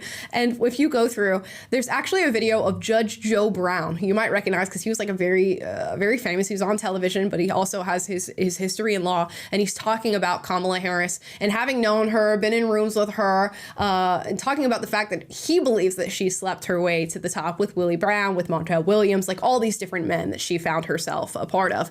But not just him, because we can't just lean on the anecdotal stories of Judge Joe Brown. The LA Times used to write extensively about Kamala Harris, and you can actually go into the LA Times archives. They've archived a lot of these articles that they wrote about her, where they detail all of her movements, moving around and moving her way up the ladder, specifically with Willie Brown. And when she was with Willie Brown gave her a job. And forgive me, I don't know the exact job title that she got, but the LA Times has written about this. You guys can go and look it up. The people working around Kamala Harris will say she would not show up to the office. She was lazy. She wasn't doing any work, but yet was taking home a pretty substantial salary. Why? Because Willie Brown was the person who got her the job. Now, this could just be a one-off story. You know, you have some disgruntled employees who are talking shit about Kamala Harris because they know she's sleeping with the boss, and maybe they don't stand by those actual opinions. They're making stuff up. Except when Kamala Harris became VP, so many of her aides and the people working with her also decided to leave their jobs because they said this woman is lazy. She's not showing up to work,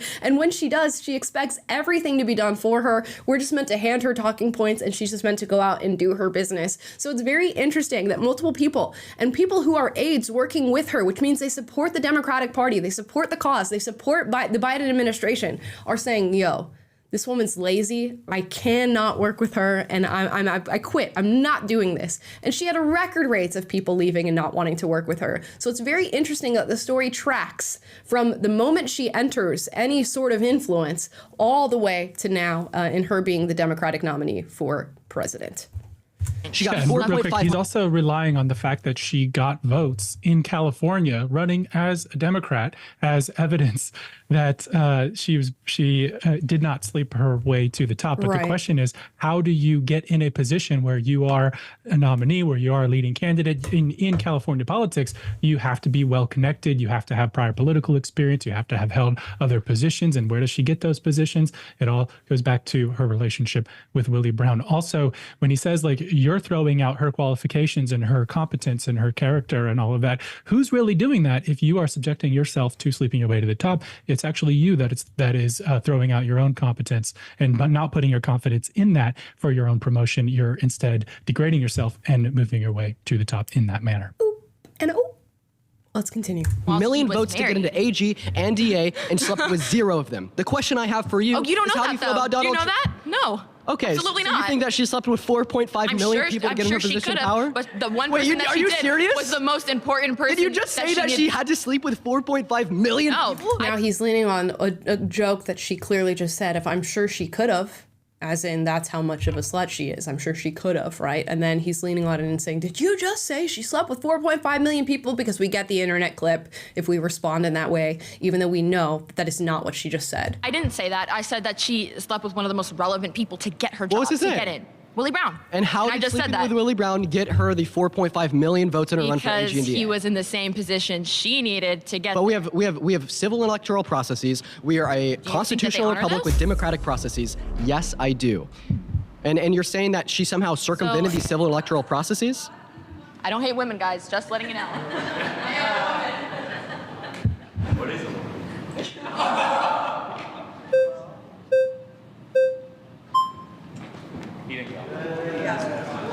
Okay, who's next? Welcome down. I would really like to see if we could have a productive conversation about this point. Well, I just want to start off by saying that you seem to attack Trump for his character, but then when Kamala is attacked for her character, it doesn't matter. So why do you think that Kamala Harris is a bad person? For reasons that have been stated. Can you repeat them?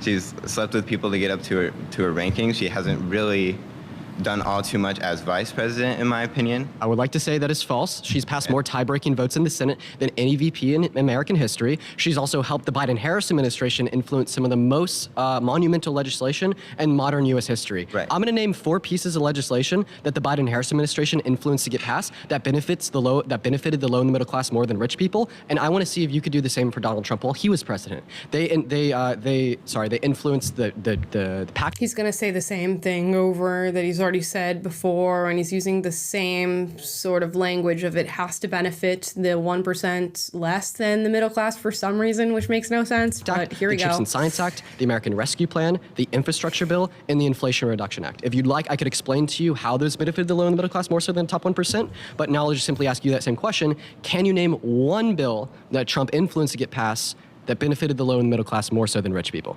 I really can't. So then how could you say that Kamala Harris hasn't done anything when you know so little about what Trump did while he was president? Because comparatively to what Trump has done in the past, she really hasn't done that much. I just told you 4 pieces of monumental legislation that she did influence to get passed that were beneficial. Beneficial, but not quite to what Trump did.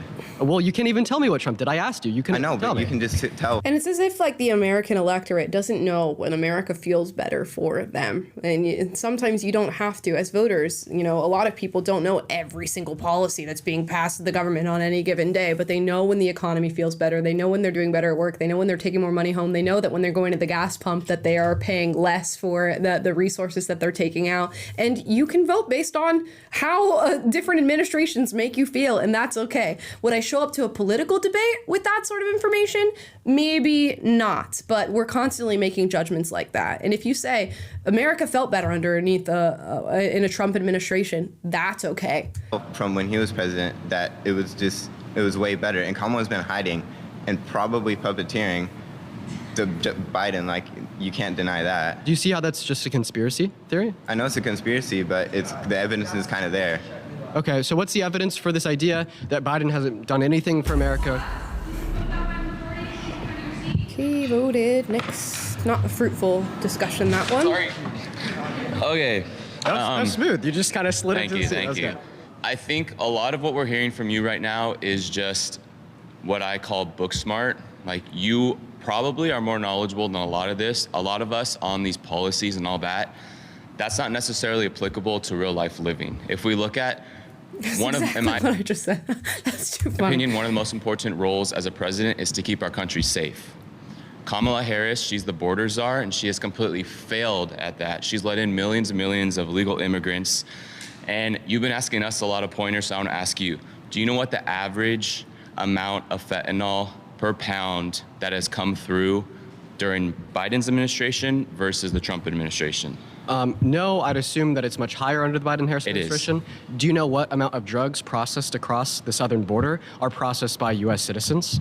But I'm talking about illegals right now. So I asked you. Exactly. We're talking about what's preventable. A question. Okay. So during Trump's administration, there was on average about 2,500 pounds of fentanyl that came across the border. Okay. In my opinion, that's 2,500 pounds too much. Yeah. During the Biden and Harris administration, it's exceeding 14,000 pounds per year. Where do you think that's going? That's going to our youth, that's going to high schoolers, college students, that's going to adults. These innocent people are dying because of what is happening. And if you look at her, I think it was just this past month, they just admitted that they have lost over 300,000 illegal children. Where do you think these children are going? They're trafficked. And I'm extremely passionate about human trafficking. I think it's one of the most important focuses that we need to have right now. And in my opinion, again, and in my experience within human trafficking, the conservatives are the ones pushing this. Kamala is ignoring it. Kamala's not the one going to visit the border. She went and visited the border. She went to the only part of the border that is safe, that they're not coming through. And she said, we don't have a problem here. Nobody's coming through. That's BS. She's lying, and you say Trump's lie. I hate all kinds of lies. But when you can say Trump's an avid liar, you got to look at how Kamala's lying. During her speech at the DNC last week, she was saying that those individuals at January 6th were armed individuals with an intention of shooting people in the Capitol. That is not true. So I can admit where Trump has lied in the past. Everybody lies. That's not good. But you also need to have the balls to admit where Kamala has lied, where Biden has lied, where their administration. There you go. And then we're all making our judgments based off the different information that we take in. Trump is not infallible. He is not a perfect human being. A lot of people don't even view him as a wonderful person or all these different things. The same can be said for Kamala Harris. But we're making these judgments based on our lives, based on how these people have directly or indirectly impacted our lives, and then casting our votes. My vote is being cast in the direction of Donald Trump. That's okay. Has lied. Yeah, so first of all, I think that it is important to hold all politicians, everybody in a position of power, accountable. I'm not going to sit here and say that Biden has never lied a day in his life. I'm not going to sit here and say that Harris has never lied a day in his life. I, can't confirm that Harris said that at the DNC or said that at the southern border. It was filmed, but if she did say those things, yes, those would be lies. Now, you want to talk about this. Wouldn't that be a question of her character then? Yeah, of course. But what I'm voting for here isn't going to be the candidate that doesn't lie at all. It's going to be the candidate that would lie less within this respect, and no one lies more than Donald Trump. So now why back do to you our believe conversation. that? No one lies more than Donald Trump. Very big statement. Very big statement. And I'm sure if we really tallied up, Kamala has plenty of lies under the belt. But okay, he's granting that she does lie. But he's just making a value judgment and saying that, Kamala's better, which is the same thing that Trump supporters are doing. Do you believe that character affects somebody's, impact as a leader?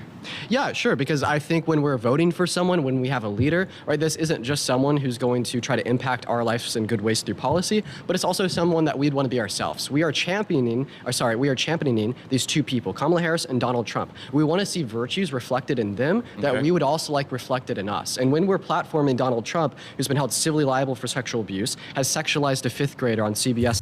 With the whole sexual abuse thing that he keeps bringing up, just look up Jeannie Carroll and listen to the woman and her account of what happened to her with Donald Trump, and see how much of a credible individual you think she is, and really listen to what she has to say. Everything. Watch every single video of Jean Carroll that you can find on the internet, and there should be no hiding from anything. There's not a video of her that I don't want you to see, and then you judge how credible you think she is. 1992, has cheated on 3 of his wives, one with a porn star, and was convicted of 34 felonies, and tried to stage a coup to overthrow our government. We don't see those good virtues reflected. Okay, so on the January 6th point, Donald Trump said, go and use your voice peacefully and patriotically, I believe is the exact quote of what he said to those people. So I'm not sure how that is a coup against the U.S. government. He's also brought up cheating on his wife. If we disqualified the men and women who cheated on their spouses from being president, I don't know who would be up there anymore. Is he saying that he doesn't like, Clinton, who slept with Monica Lewinsky? Is he saying that he has a problem with JFK, who was known to be an adulterer and womanizer, but also was ushering forward the civil rights movement, also part of the Democratic Party? People love JFK. Is he somehow not a good person or not worthy of being president for what he did to Jackie? Make it make sense, because it doesn't. You said you wanted to talk about the border. Do you mind if I ask you a question about that? Go for it. Phenomenal. So Biden and Harris, they attempted to influence bipartisan border legislation in 2023. It was Lankford's bill, who was a Republican that was also Trump endorsed. This was a good border act. It would have phenomenally reduced the impact of the crisis. It would have reduced crossings. It would have made the asylum-seeking processes quicker. It was a good bill. But what happened was Trump called the Republicans in the House and the Senate and told them to vote against it. How can you say that Donald Trump cares about the southern border when he told Republicans in Congress to vote against this bill so the crisis would continue, and he could campaign on that today to convince people like you to vote for him? Real quick, everybody. So, during Trump's administration, in exchange for $25 million to build a border wall that would protect our country, he had an act that he wanted to pass that would allow illegal immigrant children that have graduated throughout high school to be accepted through citizenship. You mind answering my question? No, because you're just asking education policy questions. This isn't impacting America. So to compare to your, how else do presidents impact America apart from policy and executive so Trump orders? wanted to. You'll notice that Dean will never deviate from the examples that he's already brought with him. And I cannot stress enough the amount of time he's had to go over his claims and go over the examples, as he should. He's going to be a debater going up against 20 people, but he's always going to lean back on the things that he's already prepared rather than contending with the things that the people are bringing to him. And I'm sure Charlie Kirk had ample time to prepare his claims and make sure he's as well defended as possible. I just want to speak to the environment that this person is in. To pass this law that would give these graduating illegal immigrants citizenship, guess who shut it down? The Biden and Harris administration. How? They voted against it. The Biden and Harris administration? Yes. On to the next.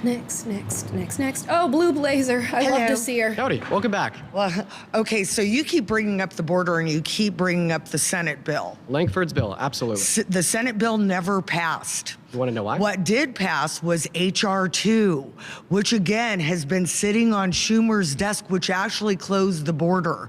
Talking to Brandon Judd, president of Border Patrol, what I can tell you is the Senate bill was better than what it is now, with 14,000 people coming through the border every day and 300,000 migrant children missing, feared, sold into sex slavery.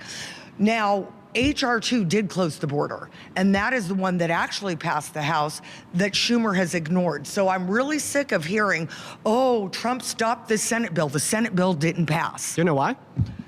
Because it was a bad bill. It codified the invasion. Okay, so first of all, no, it was not a bad bill. And second of all, the reason it didn't pass is because Trump called the Republicans in Congress and told them not to pass it. Right? Well, we see one second. Do you mind if I finish without interruption? Congress does not vote on Senate bills. Yes, we would see that Senate, like if a bill is made in the Senate, it'd go to the House, back to the Senate. Exactly, and it never made it out of the Senate, so therefore it's went moot to the House. void. It went to the House, right? And no, it never made it out of the Senate. I talked to Senator Mike Lee about that. It never got out of the Senate because it was a bad bill. However, Do you mind if I finish here, though? I just want to make HR 2 did get out of. Do you mind if I finish about that? HR 2 did get out of the House. And with all due respect, with all due respect, you don't want to hear about HR 2. I love that she's meeting him with the same energy, because he's able to like steamroll a lot of other people, but she's like, you're not steamrolling me. I'm going to say what I need to say, and you're going to hear it, and you're going to actually contend with it. They secured the election. I would love to hear about HR 2. However, I would also like to finish what I was saying about. Well, everybody's heard for the last 19 minutes what you had to say about this. Okay, I got a minute. As far as Kamala Harris being better than Trump, she's destroyed the border. She's been absent. Nobody knows where she is. 6 months ago, even the media was saying she was the worst vice president in history. As far How as has she destroyed the border? She hasn't done anything about it. They have walked away. She hasn't gone there. She hasn't talked to Border Patrol. She hasn't met with Border Patrol. Okay, well, I'm confused because the last person that came up said that she had gone there. Now, and in his example said that she went to the lowest crossing area of the border to essentially say that there was no problem. So even if we lean on his example and say she has been to the border, she went so in an ineffective manner in order to support her own agenda rather than to support Border Patrol or support the American people who are living here in the United States at the border dealing with the problems of people crossing. So with whichever example you go with, you're not winning that one. How you're saying that she has an hour from San Antonio after she met with Lester Holt, and Lester Holt said, you haven't been to the border? She goes, I haven't been to Europe either. So that was in September of 2021? You know, and that's, you can go and see her say that.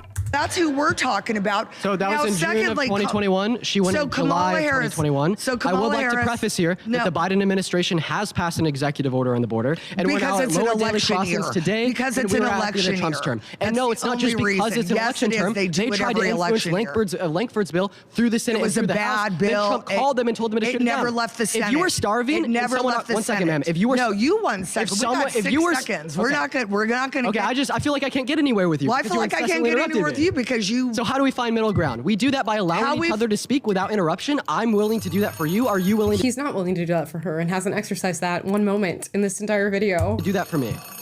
Super fun. She's badass. I love her. My next claim is conservatives don't actually care about family values. Again, how do I argue whether or not somebody actually cares about something? This is which claim are we on now? Is this like 3 or 4? And I think. Another value judgments that how are you supposed to argue back and forth as to whether or not somebody cares about something? Somebody's going to come and say, I'm a conservative and I do care about family values. And you're going to say, actually, I don't think you do.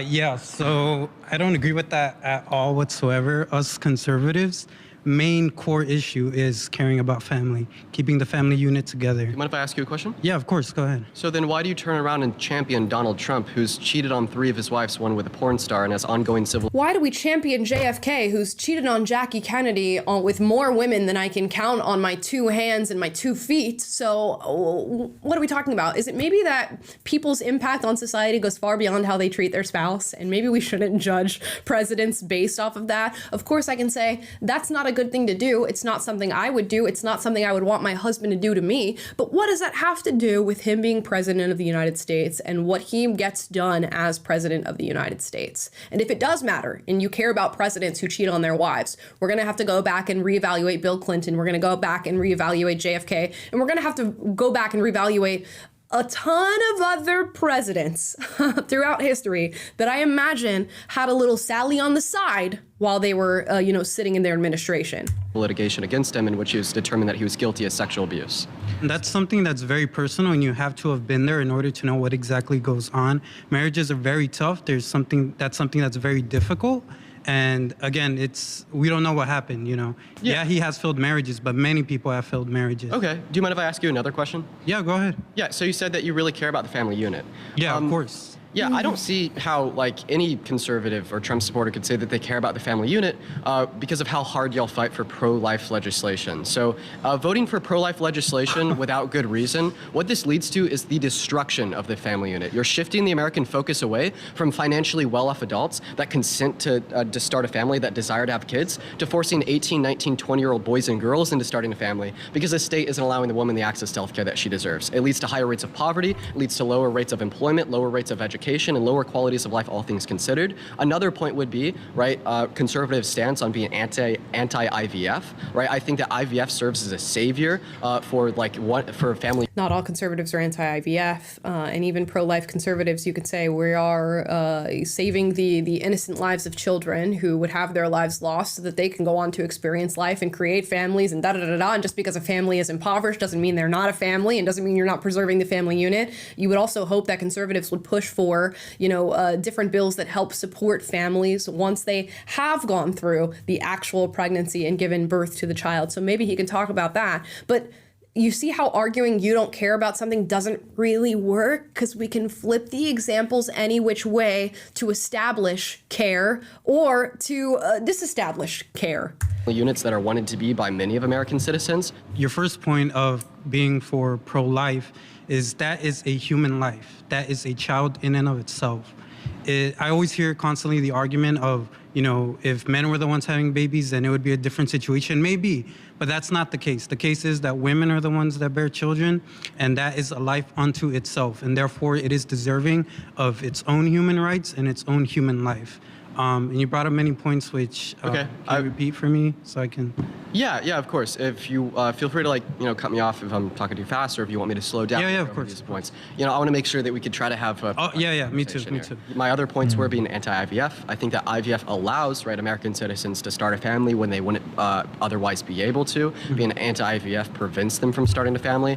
Another point would be being anti. Also, I don't even think I think Donald Trump is not even anti-IVF, and it seems to be his big point to come after Donald Trump during this whole thing. So if the leader of the conservative party right now is not even anti-IVF, I don't even know where we're going here, considering it's clearly up for debate. LGBTQ+, saying that you care about family values unless it's 2 men or unless it's 2 women, and then it's morally abominable. We could say, you're pro-abortion. You clearly don't care about the creation of families. The left largely supported Black Lives Matter. If you go to your website, they talked about how they wanted to ruin the nuclear family and to completely discombobulate the nuclear family. A lot of left-leaning people are Marxists. Karl Marx writes extensively about destroying the nuclear family because it's a pillar of capitalism. But a lot of leftists are going to look at me and say, I don't agree with any of that, and I actually support the nuclear family, or I support this and that, which is why we shouldn't argue who actually cares about family values. And we should probably establish that most people care about the world, they care about their family, they care about others, they care about the future generation, and they think they're doing the right thing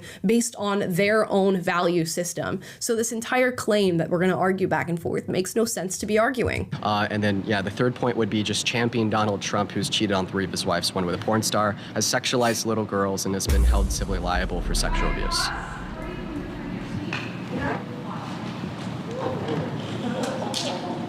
Sure. So on one hand, I kind of agree with you because I don't think that the average conservative cares about family enough, but I would say that conservatives care a lot more about the family unit than liberals and then people on the left, especially like it was brought up when it comes to the pro-life issue, when it comes to promoting the whole LGBT, like all of these things are generally anti-family, and liberals are also generally very individualistic, while conservatives have always been more on the side of conserving the family unit. Okay, I would strongly disagree that liberals are going to be more individualistic. I mean, like, if we just look at Trump and the policy he passed while he was president, can you name one policy he influenced to get passed that benefited the low or the middle class more so than the top 1%? Here we go. He's back to it again because he can't deviate from the script that he's already been able to prepare for this whole debate. And he's not prepared for some of the things that they're coming up and saying. And again, I can give more examples of left-leaning people not really caring about family values, but we'll wait and we'll let this continue. I don't know when I'm speaking about individualistic on the terms of economics, yes, I would say conservatives are more individualistic, as in we're not socialists, we're not wanting to redistribute wealth, yes. Socialist. Do you know, real quick, can you define socialism for me? When I'm speaking about socialism, I'm talking about the redistribution of wealth and like promoting the welfare system. Okay, so I mean, socialism is just a mode of production, so it just has to do with the workers owning the means of production. Oh, okay. The only reason, I'm pointing this out. Socialism means nothing more than that, and we haven't witnessed socialism all throughout history destroy societies and destroy the family structure. It's because I feel like MAGA, Republicans, conservatives as a whole, have really misconstrued socialism, communism, etc. But one last question for you here. You said that promoting the LGBTQ+ community is anti-family. How so? Because, for instance, I mean, conservatives and people on the right have more. Okay. I did want to hear her take on that. It would have been interesting to hear. I mean, I should also point to the left talking about how having children is a burden on the environment, and maybe we should hold ourselves to 2 kids like Harry and Meghan are doing right now. There's another example of not necessarily being pro-family values. Sorry. Hello, sir. Nice to meet you. Hey, nice to meet you too. You've been excited to come up here. Not to mention, also, he was speaking about. She spoke about expanding welfare and the socialist idea behind that. And the expansion of the welfare system has led to more single-parent households, and I don't know anything else here in the United States, which is actively breaking down family values, breaking down the nuclear family system. So yet another thing that we can pretty much contribute to Democrats and the left. This one. I think this one's interesting. So first, I also wanted to know why you think Democrats are better at supporting family values than conservatives. Of course, great question. So first of all, we look at this from an economic perspective. Sure. I'd say caring for the low and middle class, promoting social benefits. A good example would be the child tax credit. Kamala Harris wants to raise that to $6,000 for every newborn to a 1-year-old. They're going to vote me out soon. I'm going to make my point, then they're going to vote me out. I'm going to go. Give me 1 second, guys. Give me 1 second. I think what's really interesting, and I wanted you to bring it up, but I'm just going to bring it up again. You were talking about when to start a family. I think that's really interesting. I think the choice to start a family is when you have sex. Personally, and someone will probably be more informational than me about this, but I think that having sex is when you take that risk, if you want to call it that, take that risk of starting a family. It's your responsibility to become a parent, become a father or a mother. And I think I forgot what it was. IVF, is that what you said?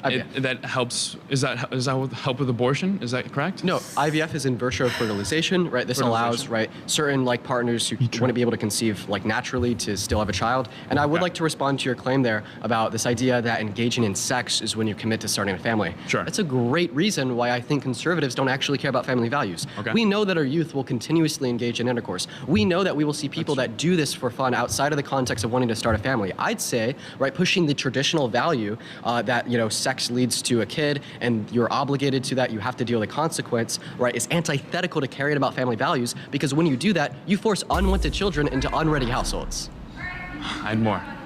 Of course, we disagree on that. Okay. Howdy. Hi. So the claim that you're saying about conservatives not caring about family values, let's kind of backtrack a little bit, because Donald Trump himself, I think he's kind of a new wave of republicanism, and a lot of people kind of seem to forget that. So conservatives, yes, the old Republican Party, they did see that the old-fashioned traditional values maybe were not ideal for certain family dynamic situations that you're claiming, you know, gay, lesbian, whatever. But I think the Republican Party has definitely changed its viewpoint and its value system quite a little bit. And now with laws and legislations, I can pretty much guarantee you that almost every Republican in this room would not be opposed to LGBT rights and people marrying people of the same sex. So that's one claim. And then if we want to talk about family values, the Democrats, they tend to hypersexualize children a lot in Hollywood. I work in the entertainment industry, and I constantly see many investors constantly pushing for these rhetorics, and there's nothing to be said about it. And unfortunately, I'm exposing myself a little bit by just saying this, because it's very controversial for me to work in an industry that's constantly fighting for children to consistently be human trafficked in Hollywood. I have so many friends that have tried to be sexualized under this propaganda, and it's really saddening. You know, I can agree, because I used to be a liberal myself, so I can side with you on certain things. But, you know, my mother, who grew up in a very democratic vision, she herself also views that abortion is very sinful and it's unfortunate. I can agree with you on the fact that people should have a right to their own body, and we're not saying that they shouldn't. That's why, hence, Donald Trump did state many times that the state should be involved with those legislations and not himself. I think we're just going to keep talking in circles with examples on this point. We might skip this prompt after we get through Dean's response here and move on to another one. Situations such as people who are raped and all of those nuances, you know, it's yes, go ahead. So just a quick question about abortion. Yes. Do you agree with like giving the states the ability to legislate on that? Well, we give the states legislation on many things. Okay, so you do agree. So do you think that abortion is murder? I think it is, because... So do you think that we should leave murder up to the states? Well, I think leaving the murder cases up to Democrats is a little appalling. If you look at the... You can say yes to that if you'd like. The states were meant to be in control of a whole lot more. Now it's just all been thrown to the federal government. The crime rates that are happening with all these children being killed and murdered constantly, you know, Catholics believe that when you kill a child, you know, that's basically the ultimate mortal sin. And there are many sins that we can discuss. Donald Trump... Okay, we're getting into religious arguments. We're going to skip homeboy here. But you love those so much. Yeah, right. We're not all operating through a religious framework, and I really think you lose the debate as soon as we get into those arguments, because you're debating with somebody who doesn't have the same framework as you. So let's see when this guy gets voted off. Okay, here we go. Sorry. Welcome back. Yeah. Actually, let me check your in really quick, because I didn't last time. Of course.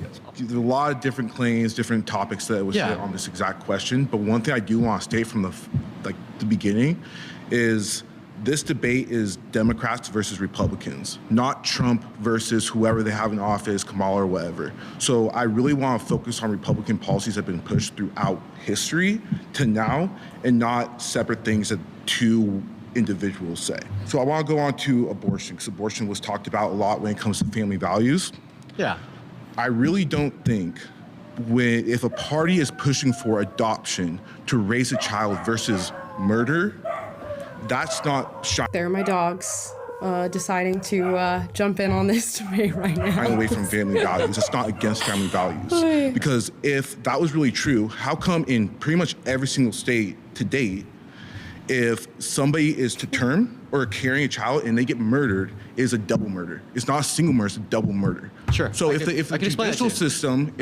judicial system looks at it that way, shouldn't abortion be looked at the same way, or is it based on the person decide, oh yeah, I could kill somebody or not? Yeah, I can explain that to you. So first of all, I would like to tell you why I'm pro-choice. That's because I don't value, right, a unicellular life form that doesn't have the ability to display like first-person subjective experiences. Right, I don't value the fetus until it has that ability. That comes at about 20 through 24 weeks. But now that we got that out of the way, you do ask a great question, right? How can I say that abortion isn't murder, then turn around and support legislation that would allow someone that kills a mother that is pregnant to be charged with double homicide? Well, I could tell you through an analogy. Let's say you have a car. What kind of car do you drive? I drive a Malibu. You drive a Malibu, okay. So if you go up to your Malibu, after we're done debating here and you break the windshield, did you do anything wrong? No, it's your car, it's your property, you can make that decision. It depends. All right, and people can do that because it's their kid and it's their body, but if someone else were to come and murder them, they'd be murdering the baby that you wanted to keep. We get the whole analogy here. On abortion, we can go back and forth all day long on this, and it's just because people view the issue differently. Shocker. Okay, next guy. Good to meet you. Good to meet you as well, man. All right, so I think your first claim, you were saying that because Donald Trump has this past and this history, that therefore he's anti-family, and then therefore the entire Republican base is anti-family. Is that your argument? I'd like to make two corrections here. Sure. So first of all, that's not like the only reason why I'd say this. It's just like one of many. It's one of your arguments. And then second of all, I wouldn't say that every conservative ever on the face of planet Earth is doesn't actually care about family values for this reason. I'd just say that this is going to be typically true.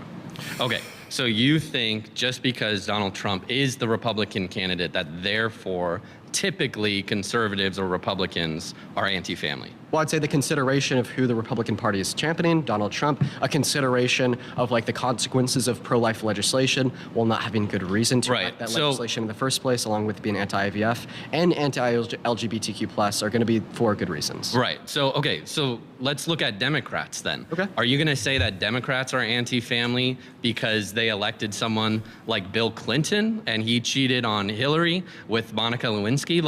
Is that, because I think if you are going to say that Trump makes the Republicans anti-family, you're going to have to say the same thing about Democrats and some of the candidates that they've elected. And it's just ridiculous to think that a candidate has to fully uphold every single pillar of the ideology that you have, because you can't do that. It's not going to happen in the case of the Democrats. It's not going to happen in the case of conservatives. And the point that he's making here about Bill Clinton is a very good one. Let's see how Dean responds. Not necessarily, right? I think of Bill Clinton.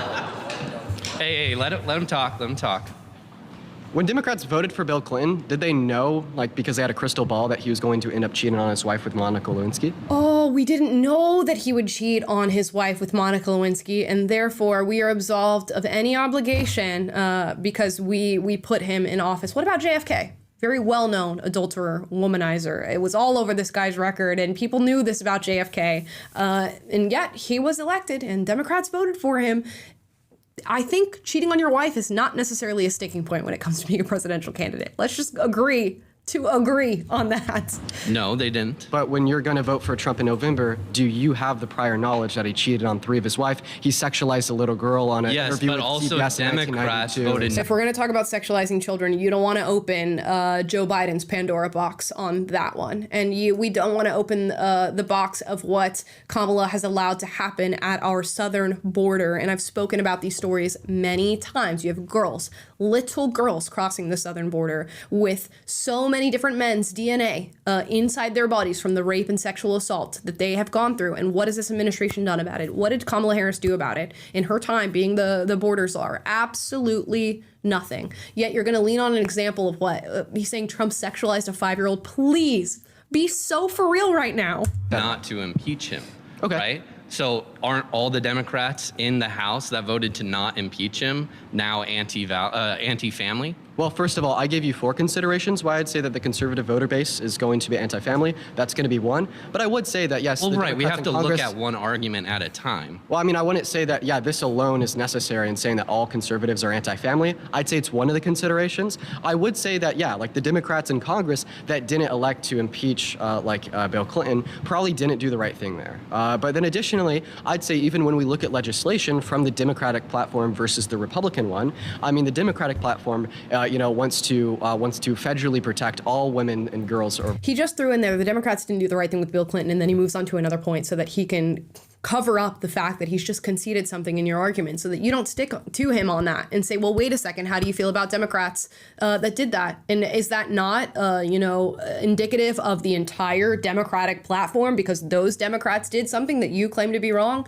Instead, he just moves on and fast talks into the next point so you don't catch him there. Right to access abortion, right? That's going to make sure that unwanted kids aren't placed into unready households. The Democrat platform wants to raise the child tax credit to $6,000. Right. So, I mean, you're being pushed on this argument and then you're just bringing up other arguments. You're not actually addressing my claims. Thank you. But additionally, I don't think you can say, oh, just because I'm going to vote for this candidate because I like their policies means I'm therefore anti-family. And I think you have a lot of Republicans, myself included, that are very pro-family and that, want those things and are disgusted by Trump's previous behavior. But that's not our voting philosophy. Absolutely. Our voting philosophy is based off of policies and what we think are going to be best for the country. That doesn't mean we don't have disagreements. Absolutely. He is cooking. He is. With Trump Where's and this his guy been personal this whole life. debate? Yeah, I know. What did I tell you? With these debates where you have to run up to the chair to sit down, the most respectable, intellectual is just going to sit there and wait until there's a moment where he can saunter up and sit down. And that's this guy. I think with literally any candidate, you're going to have disagreements on different policies that they like and different personal behaviors and actions in their life. Yeah. But that does not mean that therefore I'm anti-family because I'm going to vote for Donald Trump. Well, here's the way I'd put it. I don't see how you could call yourself pro-family, turn around, platform Donald Trump with his, anti-family past, cheated on 3 of the wives, 1 with a porn star, and vote for his legislation that in turn is anti-family as well. I just said that's not our voting philosophy. You said that you voted on the context of policy, but this is also considering the policy that he wants to enact. He ran out of time. He needs more time. Thanks for the conversation, man. My next claim is Democrats are more patriotic than Republicans. Again, every single claim here. What were we dealing with Charlie? Trans women are not women, I think was one of them. Abortion is immoral, I think was one of them. I don't remember some of the other things that he brought up, but actual things that you can sit down and go back and forth about. Democrats are more patriotic than Republicans. How is one supposed to argue that? And first of all, okay, well, I'll go ahead and we'll pull this up because I already have this. I know this is a prompt. Patriotism, a feeling of love, devotion, and attachment to one's country or state. And you're going to say that Democrats have more love and devotion for America than Republicans do. And you can actually track this with Pew Research studies or Gallup polls where they straight up ask people, are you patriotic or would you describe yourself as being patriotic? Both Democrats and independents track lower on patriotism and love for one's country and devotion for one's country than Republicans. And outwardly so, asking them to their face, are you patriotic? They will say no. And of course, Republicans say yes at record rates. So I don't even know how you can defend the point that Democrats are more patriotic than Republicans. If you even think about it from just anecdotal, how many Republicans have you seen if this candidate wins the election, I'm moving out of America, I hate this country? How many Republicans do you see burning American flags? We can feel these sentiments among the two separate parties. But even if you need to look into research and listen to polls of actual Republicans and Democrats, you will find that Republicans track more patriotically than Democrats do. It's just not even a question. I'm sorry. I'll let you go next.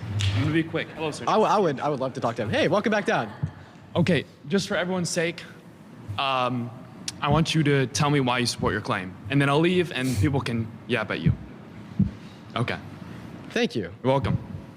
I like this guy. Thank you so much. I really appreciate it. He's only conceding because he knows that's what you're going to do anyways. He's like, go ahead, tell me your example so we can get this over with, and then other people can actually come and give you actual arguments. So yeah, I think that Democrats are more patriotic than Republicans because Republicans are currently platforming Donald Trump. And Donald Trump had attempted to launch a coup on our federal government in an attempt to overturn and rig the results of the 2020 election. And there's 4 reasons I say this. It's crazy because now if you even, like I said, if you even ask Democrats, they won't define themselves as being patriotic. In fact, they kind of view that as a dirty word. A lot of them, not all of them, but a lot of them say that that's a dirty word. Showing love for one's country or showing devotion to America is nationalist. It's loyalist. And they don't like that sentiment in the Democratic Party whatsoever. So this is going to be just amazing to watch him argue that Democrats are more patriotic.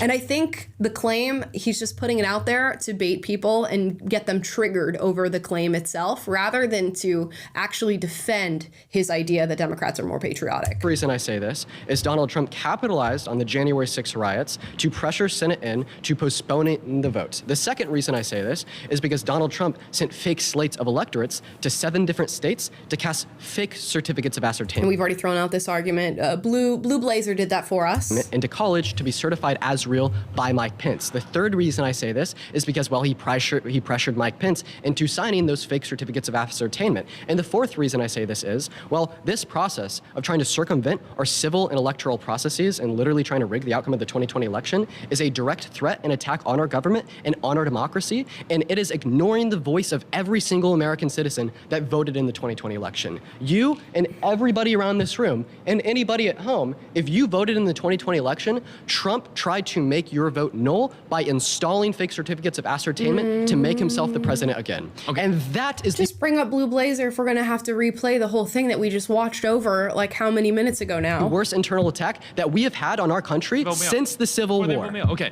I don't agree, but you guys can vote me out now. Real quick on ignoring the voices of the electorate about Kamala being a candidate that was selected and not primaried for the first time that I know of in American history. How does he feel about being represented in that process? That seems a little bit anti-democratic to me. And how does he feel that the DNC has done this time and time again? They did it with getting like Amy Klobuchar to drop out so they could usher forward their candidate. They did it with Bernie Sanders, who was largely supported by the Democratic Party and by Democrat Americans. And the DNC just completely steamrolled him for Hillary Clinton. So do they track as being patriotic? Hello. Nice to meet you. Okay, so really bold, clear statement that Democrats are very patriotic. Let's talk about the actions of the Democrats being very glorious and loving our Dude, I'm just like, if you brought in 50 Democrats and 50 Republicans into a room and just asked them, can you say right now that you love America? Can you say the words, I love America right now? You'd probably have 50 Republicans who are capable of saying that statement and like 0 Democrats who are willing to even say that out loud. And you're trying to argue that they're more patriotic? That's wild to me. Well, I would like to clarify. My claim is not that Democrats are very patriotic. It is that they are more patriotic than Republicans, but I apologize for interrupting you. Okay, no, but I would like clarity on what are those actions, because in my understanding of Democrats being really patriotic is destroying the nuclear family, burning down flags, burning down buildings. I mean, we see just destruction in our cities. Did you see the trash and all the homelessness going out in LA? What is patriotic about supporting all of that? What is patriotic about supporting all the drugs that are coming in, all the things that we're allowing, the human sex trafficking, allowing all these things and policies going on? Like, what is patriotic about that? What screams I love America of people You said that Democrats support, right? No, I'm just asking, what are the patriotic acts that show? Because what patriotism means to me is kneeling for those who have sacrificed for our country. My father has served 30 years in the military, right? That is 30 years that he is not getting back, that he has fought for his country, laid down his life for. What is patriotic that the Democrats are doing, that are saying, hey, I'm gonna lay my life down and not be egotistic and individualistic, and I'm going to serve and look out for others, look look out for the next generation. What is it? So that's what I'm asking, to make that statement clear. What does that look like at the Democratic Party?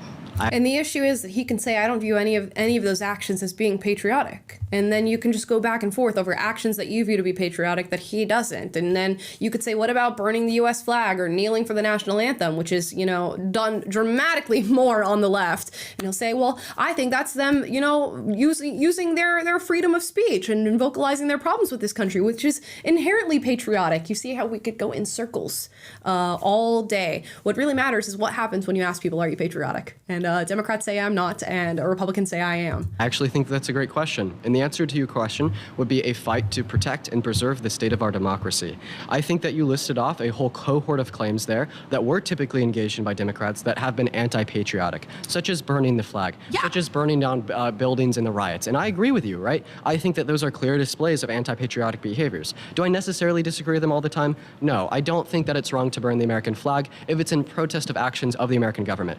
But my claim here is that there's nothing less patriotic than supporting Donald Trump, a man that has already tried to destroy our country internally by attempting to overthrow the results of the 2020. Okay, I completely understand that statement. I don't agree with that, but he's only prepared to defend it from that angle. That's what we're dealing with right now, which is why we're going to keep going back to January 6th, because that's how he's prepared, because he's really just trying to hit a trigger point with Republicans rather than actually make the claim that Democrats are more patriotic. We're not talking about Donald Trump. We're talking about your statement that Democrats are patriotic. So I'm asking about the actions are what, because we can keep tying in Kamala and Donald into this, but they are not the reason of being a conservative or a Democrat. It's the morals, it's the values and the actions that you are reflecting. Of course, that you're consuming. I understand you. And the morals and the values and the actions reflected, you are doing the morals, as a Democrat, as a liberal, what are you reflecting that's benefiting your country? Of course, great question. These socialism policies, these individualism policies, these I want to consume, these egotistic policies, these you should worship in closed doors and proximities, don't open the Bible in school, don't say the Pledge of Allegiance. All these things that we see. No, yes, just let me clarify. We'll finish real quick. So all these things that we see, we're being forced as conservatives to shut that down, to be quiet, to be banned. So how are we talking about free speech, freedom of religion, loving, and all this stuff? These are all things that you guys are proclaiming, but so do you agree with freedom of religion? Of course. So then you wouldn't agree with Trump's attempted Muslim ban? Again, we're not talking about Trump. It wasn't a Muslim ban, it was a travel ban from specific countries. Policies talking about how are Democrats really Let's go over them. So first, I think that fighting for the freedoms of all 170 million American women by reinstituting federal protections for access to health care, that's going to be caring about so abortion. I think that I think that fighting. Okay. Just want to make that clear. I'm sorry, I just wanted to make that clear because there's a lot of do you mind if I finish? To do that. No, I just wanted to make that clear so I'm on the same page. You can continue. Okay. Yeah, I mean, I obviously think being in a room surrounded by 20 conservatives, you're not going to look at access to abortion as healthcare. I think. No, I'm sorry. Continue. No worries. This is a dialogue. You want a good, fruitful dialogue? Let's continue. I'm apologizing. Sweet.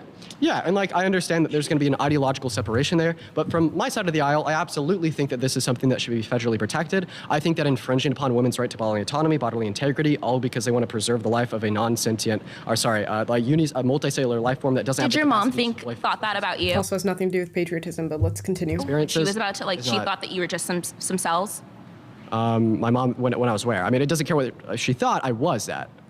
So you were just a bunch of cells. So that's what you're just believing in your claim. Well, my particular claim was the reason why I'm pro-choice is because I don't value the life of a uni or multicellular. But you have life. That doesn't have the ability to make that change. You get to make that choice by having life. And someone that doesn't have that voice to say like, oh, that's just a bunch of cells, just abort it. Where does that stand? How is that patriotic? How is that loving America? Yeah, because it protects access to healthcare. It protects the killing babies, killing children. Okay. Okay. So do you think abortion's murder?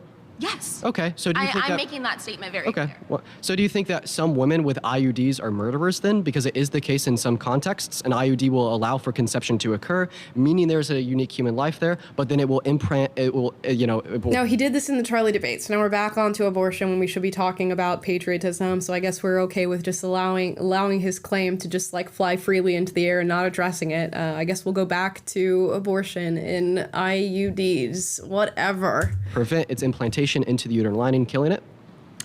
I don't support or believe in any of that. Well, to be fair, that wasn't the question I asked you. I asked you if they were murderers. I have no comment on that. Well, didn't you just say that abortion was murder because it was killing a unique human life? Yeah. IUDs can and do kill unique human life. So wouldn't this make women with IUDs murderers? Oh my gosh, it's so lame. I, again, have no comment on that. Okay, well, see, now I can just reflect everything you were just asking me back to you. Yeah, how can 100%, you stand for the but you're murder not going to of answer the life? question that I have asked you about. Again, how are these actions going to be more? She should not have allowed this to go in this direction, because now it's looking like she's losing this, but it has nothing to do with the claim that is being made. And if she does not agree with IUDs, she should go forward with whatever claim that leads her to. If she agrees with IUDs, she should say, I agree with IUDs, but we're not getting to the heart of the issue here, and just move on. But people get like, you know, these are normal people debating subjects that they probably don't debate on a daily basis, so they can't keep up. More patriotic. Okay. Well, I'd like to make it clear for the record that you didn't add a comment on that because you knew that that you support killing babies. Okay, good. We're going to talk about IUD. Let's move on forward. What other actions have you seen that the Democratic Party has just showed? Again, I love America. Of course, right? So, I mean, if you want to talk about... She got voted off. Thank you. Thank you for your time.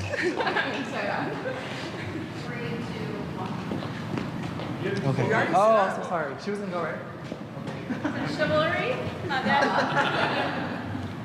All right, so you said that Democrats are more patriotic than Republicans.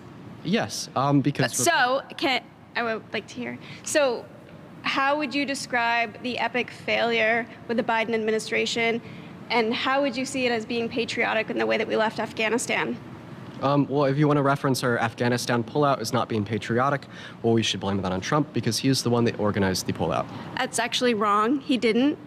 He did. I know the lawyers that worked with JAG for that operation, and it was a long strategic pullout. And then she's getting fact-checked here to be proven correct that Trump's plan was a 14-month plan, whereas Biden sped things up, over the course of several years as the Biden administration. We all know how that turned out. Yeah, we all know how that turned out. Now the Taliban is like armed with so many of our military's resources. 13 of our service members died as we were pulling out. So.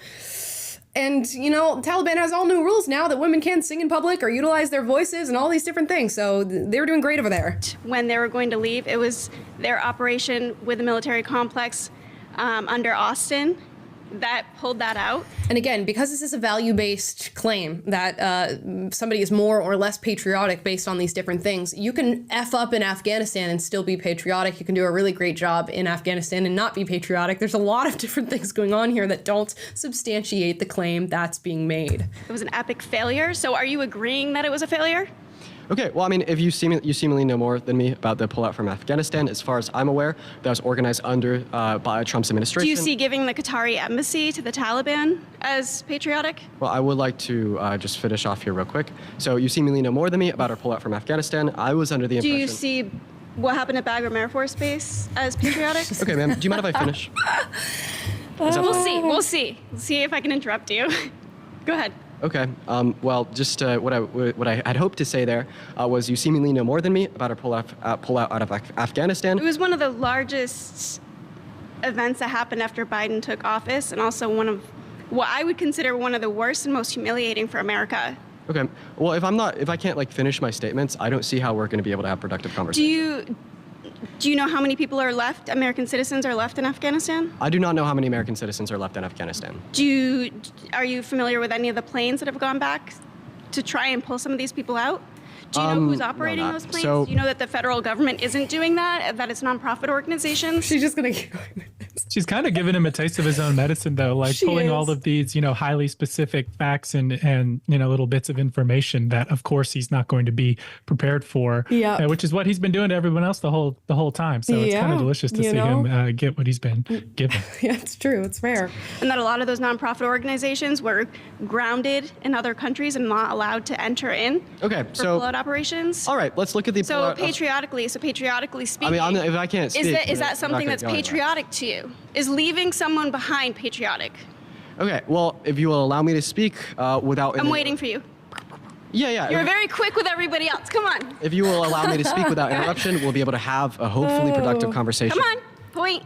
Okay. Let's go. Well, I'm seriously, I'm not going to be able to make a point if you keep interrupting me. Like, that's just like we gotta. No, you're stalling. You're stalling. Make your point. Was it patriotic? Okay, I'm asking dude. you, yes or no? Was that patriotic for you? Okay. Notice no one's raising their flags either. They're not letting him off the They're hook like, 'cause they're let just it. like, finally. Yeah, finally somebody's going after him in the same way that he's going after us. Let's hear it, because he would do all these things of like, let me give you an super specific example and ask you if it's racist. Say yes or no. Say yes or no. Well, to give you a yes or no answer, I'm gonna have to give you a fleshed out answer. I will address your point if you could. Flushed out answer. You don't have a yes or no on patriotism, leaving people behind in Afghanistan. So if you a will, war that we spent over 20 years. You're still not allowing me fighting? to talk here. Do you mind if I I'm finish? waiting. Yes or no? Well, it's not a yes or no question. It is a yes or no question. I asked you yes or no. It's very direct. Yes or no. Okay, so what you're trying to do is you're trying to force me into a yes or no question when I can't even respond to the claims that you've made. Was it no, you're dancing around the question because you don't want to answer it because it's going to make you look bad. So if the It was Afghanistan not patriotic. I think any American citizen can tell that it was not patriotic. It made us look bad. It was embarrassing.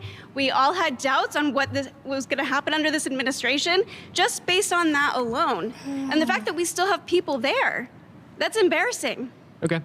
All right. So if the Afghanistan pullout were to have occurred as the way that you described it, it would have been anti-patriotic. It would have been bad. 13 service members lost their lives. I don't think that they deserve to do that. I'm under the impression that Donald Trump had organized that pullout while he was president. Never. It was executed under the Biden-Harris administration. Nope. You're saying that's false. We'll leave it up to the fact checkers. attorneys And then I'd also, operated that, please, and please, they didn't use please. Yo. just let me finish. Please. Sorry for cussing. You can cut that out. Please just allow me to finish here. That's not patriotic. Okay, so I would still say that attempting to overthrow our federal government with the use of a coup to rig an election would be less. What would you say to somebody? What would you? Okay, she's all right. Hey, welcome down. How you doing? Okay, so I feel like a lot of what this question is holding is what is in the best for the American people, right? Yes. And like what is the most patriotic thing? I like that. And I feel like a lot of what has been discussed today, because I've heard it and a lot of people have said it, is, and then what you have addressed a lot is you don't think Trump is the best candidate, right? And then on top of that, I feel like the problem is with a lot of people right now is there's a lot of issues, a lot of hot topics, a lot of things that we could go over. And I think the problem And is it is all subjective, and how we interpret them as being patriotic or not patriotic. What matters is if when you ask somebody, are you patriotic, do they say yes or no? And of course, Republicans say yes and Democrats say no. I feel like if we didn't even have, like, if we said Republicans can't serve in the military anymore, you basically have no military. These are people who are actively exercising their devotion to the U.S. and to the U.S. values. I mean, I don't know how you can argue. I just don't know how you can argue that Democrats are more patriotic. is when we're thinking about what is the best thing for the American people. A lot of the past 4 years have gone astray and gone to garbage. Okay. And would I you think be able to demonstrate to me like how you think the Biden and Harris administration has negatively impacted your life or the lives of other American citizens? I feel like there's a lot of agendas that you've clearly want to talk about agendas, but in terms of like how they did, patriotically, let's talk about what happened in Hawaii. Like Trump supported a lot, or sorry, not Trump, Biden spent more money with Ukraine than what was happening in burning people in Hawaii. Do you know why? And then we've on sent top of money that, to Ukraine? Sorry. Do you know why we've sent money to Ukraine?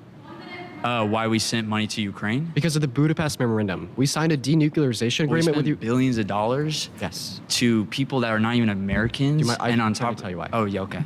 So that's because of the Budapest Memorandum that we signed with them in the 1990s, stating if they give up their nukes, we'll defend them from a foreign entity if they're invaded. That's what they did. Us sending Ukraine funding and weapons is nothing more than the U.S. upholding our contractual end of an agreement that we made in the 90s.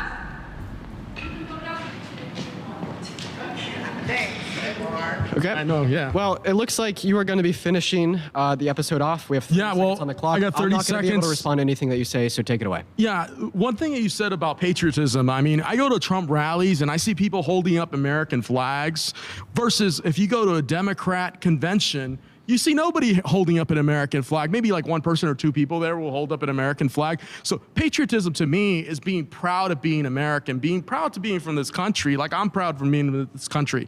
My family escaped communism from Cuba. And they Define came communism here for a with your last 3 they seconds? came here for a better opportunity in loving America. And that's what patriotism is about. I appreciate you, man. Thank you. All right, guys, we're nearly at the end of this thing. Let's hit a home run here. Yeah. Now, okay, now they're going to do the thing where somebody actually gets to bring a claim of their own. Let's see. And I already know what it is, and I'm disappointed.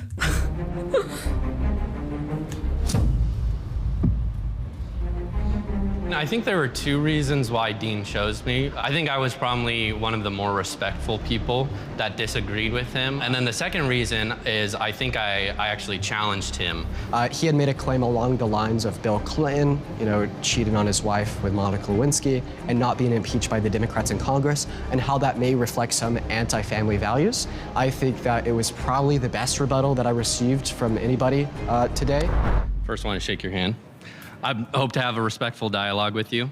My claim is that abortion is immoral or not justified. Yeah, let's go through the abortion debate again. Like we have it already so many times throughout this episode. I'm tired of it. I think it kind of comes down to four main reasons. So logically, the argument is to kill an innocent human being is morally wrong. I'm sure you agree with that one. The second is that abortion is the killing of an innocent human being. So therefore, abortion is morally wrong. So I bet this guy has done ethics or philosophical study of some sort in his educational career with the way he's setting things up. That's the logical argument. But I think there's 4 points that you're gonna bring up that determine whether or not a fetus is human or not.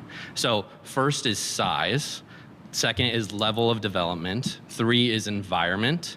And 4th is degree of dependency. So all of those things, kind of what I hear pro-choicers say, fall under those categories. And none of those categories determine human value or human worth. You being valuable as a human is based, one, in the fact that you are a human, like that you are part of the human species. Okay. But secondly, I would say because you are made in the image of God as well. Okay. And so that would... And right then and there, you've lost the debate by bringing in religion, because not everybody has that worldview. So to say people are made in the image of God is just not the best way to go about arguing I think this. the basis of why I am pro-life. Okay, yeah, let's have a conversation about this, man. So first of all, I'll just tell you why I'm pro-choice. So I'm pro-choice because I only value life forms that would fall into a specific conjunction of traits. I value any life form that has a conjunction between past or present and future subjective experiences, and it's not until about 20 through 24 weeks that is true of a fetus. Therefore, prior to that point, I'm not going to associate value with the life of that fetus. Second of all, you said that a human was valuable, A, because it's human, and B, it's made in the image of God. Let's talk about that. Let's talk about the idea that you value it because it's made in the image of God, and that is what makes you vote for pro-life legislation. I don't think that we should be using faith-based beliefs to vote for legislation. Why not? Because when this has been used historically, this has led to very negative outcomes. One individual might say... We also have a separation of church and state that is codified in this nation. That's not true. One moment. So one person might say that slavery is okay because God said so, and you're saying that abortion is wrong because God said so. How do we distinguish between those two statements? See, I never said that, actually. I gave a whole logical argument that's separate from Scripture. But yeah, that's why you just stop there. You stop there. You stop before the But you Scripture. agreed to my first premise, so I don't even know why you're bringing it up. It just seems kind of like a red herring. Okay. So you agree to my first premise that killing an innocent human person is wrong, right? I do not. So I don't think in all scenarios that ending the life of an innocent human being is wrong. I wouldn't say that it would be wrong for a fetus before 20 through 24 weeks for the reason it falls outside of that conjunction of value I gave you. It doesn't have the ability to deploy first-person subjective experiences. And maybe you'll So what agree does with that me. mean? Explain that to me. Yeah, so like a first-person subjective experience is, like a type of qualia that we all experience and what, gives us an inference of the idea that you're sitting in a chair in front of a microphone and you can engage with me in a subjective way. It's a little bit hard to explain, but we could sum this up as consciousness. And then second of all, let's see if maybe you agree with your first premise. Would you say it is murder to pull the plug on a brain-dead patient? Yeah, but I think that's irrelevant to the debate. You say that that's murder and it's not irrelevant to the debate. So do you think that that should be made illegal?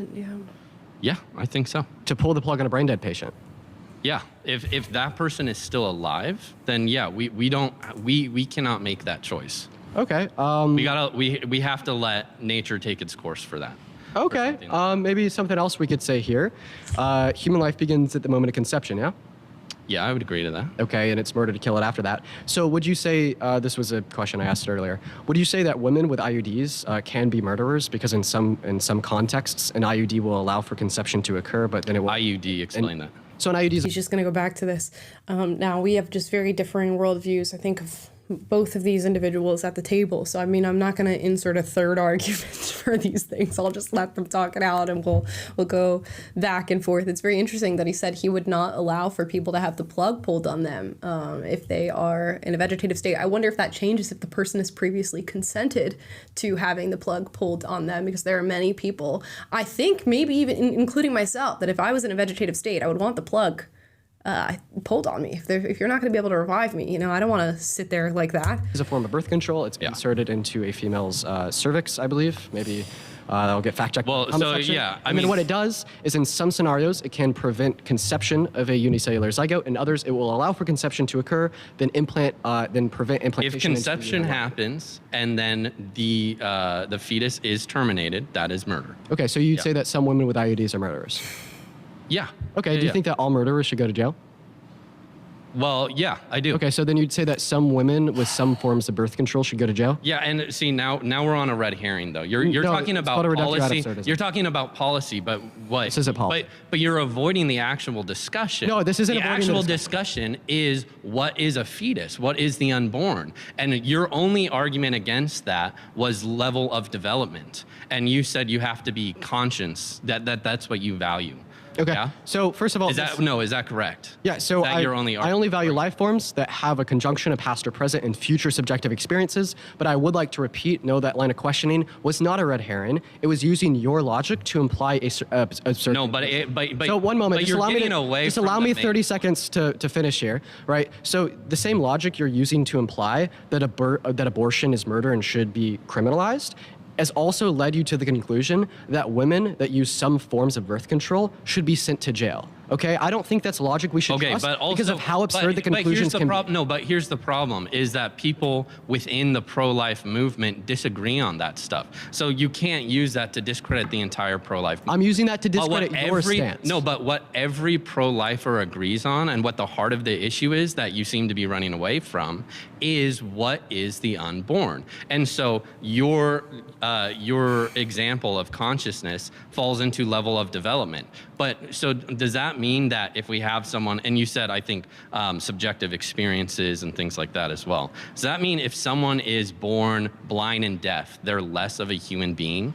No, because they can't have the same experiences as the rest of us? So first of all, I don't think that level of experiences, like I don't know, a newborn being less conscious than you or I, that's not going to determine them to have less value. My statement would be if they have any subjective experiences, they're going to have the same amount of value, and that's going to be consistent across the board. Second of all, I'm not using this determinator for moral value, that being like first-person subjective experiences, to evaluate what is or isn't a human. A unicellular zygote from the moment of conception is a human, as determined by biologists, right? They have unique human DNA, right? My assertion here is that I do not value the fetus prior to that point because they lack this ability that is necessary for them to be harmed. They don't have a well-being. They can't be harmed. They don't have first-person subjective experiences. And to say that all human life, regardless of the point of its development, including a unicellular zygote, is just as valid. I think there is there's differing research on whether or not a fetus can be harmed and at what stage. There's some research that just pulled suggests up. They start forming pain receptors as early as 7 weeks, and a lot of research says that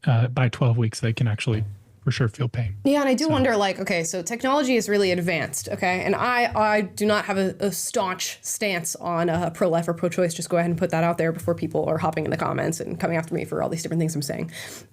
We've really progressed as far as how soon babies can be born and still live. A lot of people said that it was that 24 mark. We've in recent history had a baby born at 20 weeks that was able to survive and go on to live a life. As technology develops and babies are able to be born sooner and sooner in their developmental stages, does Dean's view of when, a life is worth living change with it. I'd just be curious to hear what his stance is on that, because that's going to change this whole subjective experience argument that he has. That's insane. But you're putting a barrier on what is a human being. No. Yes, you are. No, I'm That's already what told. you have to do. No. And I mean, we all put the barrier somewhere. Pro-lifers say. I will clarify again, it's a human being from the moment of conception. Not all human beings are valuable, of course.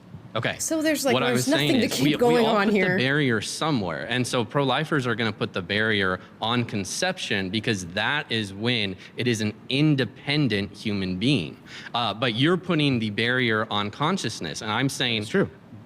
So if you're going to put the barrier there, the problem is that the result of that view is that people with less consciousness have less value. It is not. Yes, it is. Right. Why is that not the case? Yeah, because my conjunction for value is meeting the conditions of having the ability to deploy consciousness, right? But if you deploy more consciousness than another human, that doesn't mean you have more value than them. Any level of consciousness, right, is going to yield the same amount of value as the next. They're both safe in their different views on this. You're not going to change the person's view on when they believe a human life is valuable. And he's even saying, I do believe it's a human life from conception. That's not the argument that we're having here. So where are we gonna, what are we gonna continue? You want to get him to change his mind on consciousness and whether or not he thinks a human life has value at deployed consciousness is not gonna happen. So it's kind of just, I wish we could have gone over any other political point. I think that as soon as a fetus gains this ability to deploy these first-person subjective experiences, that they have just as much value as deploy consciousness. So what about if you have someone that is unconscious, that cannot deploy consciousness? Well, once Can again, we just kill them? No, because they would still meet the conditions of my conjunction for distributing more value. What's the conditions? That being past or present consciousness and future consciousness, right? So if you meet that conjunction... future consciousness. Yeah.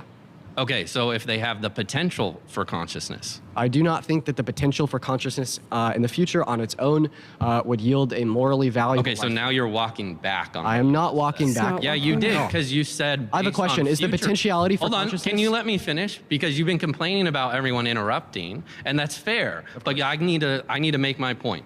All right, so you were saying that you were just saying about future consciousness, and that's exactly the argument with the pro-life, is that they have the potential for that consciousness. And again, you're discriminating based on level of development. And if we were to discriminate against a toddler or whatnot based off of level of development, if that's what it means to be human, then that introduces a subjective aspect. You're just kind of making talking points now, right? I've already clarified that this isn't what... Everybody's making talking points. Yeah, what are you talking about? Makes someone a human. This is what makes a human morally valuable. Yeah, but I've also clarified, one moment, allow me to finish. Allow me to finish.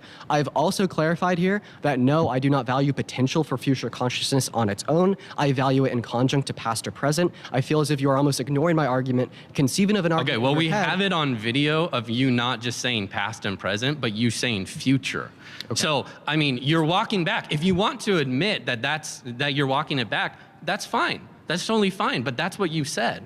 Okay, so you deny that? So yeah, when the people at home watch this and scrub, their YouTube, bar at the bottom back, they will see that I said past or present consciousness and future consciousness. Yeah, and future consciousness, exactly. Call it conjunction. Exactly, that's what I'm saying. Would you like me to describe to you what a conjunct is and why? Yeah, he's focusing on the future thing, but he's saying past, present, and future in conjunction with one another, so they have to be grouped together, and therefore you can't just lean on the idea of future consciousness because he's saying as a whole package, past, present, and future, which I guess past exists from the moment the development reaches the moment of consciousness, and every second after that is now the past once you've reached that point. But I don't know. Guys, I hate, if there's a debate I hate, it's the pro-life, pro-choice debate. I'm going to be so honest with you. Given that it's already at the state level anyways, and most people in our nation agree with pro-choice legislation, and that is just what's going to be largely. I mean, you're going to have a state here and there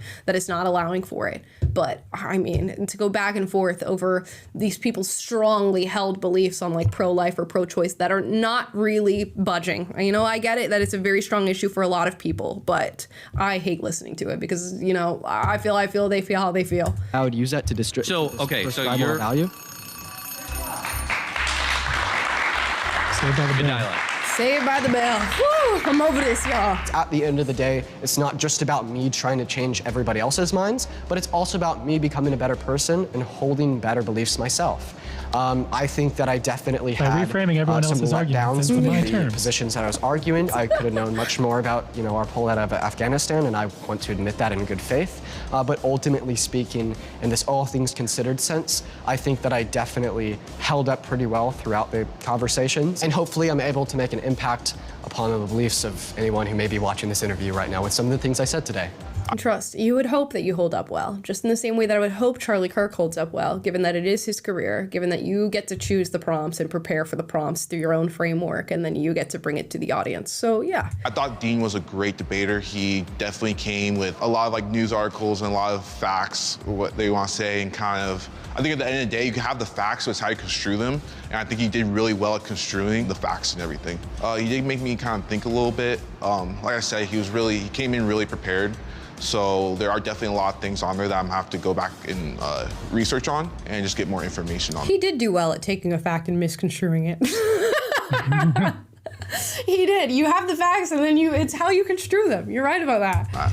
You know, I think he's a good kid. I think that he's young. I think that he needs a little bit more life experience to see Lori, what economies do under we certain love you, Lori. administrations and what they do under another. Just to clarify, I love I Lori. don't believe that women get to high positions by sleeping to the top. There are plenty of women that do work hard to get to where they need to go, myself included. You know, lots of friends and family that I know, and so many women around the globe. They work so hard every single day to get to where they are, even with the disadvantages that they are given. Just not Kamala Harris. And that's all she said. But we were specifically discussing Kamala Harris's character. She is not one of them. I think it's valuable, but at the same time, I felt like both sides were talking to a wall. I don't think he felt that he was being listened to. And same with us. We don't feel like that. We were listened to.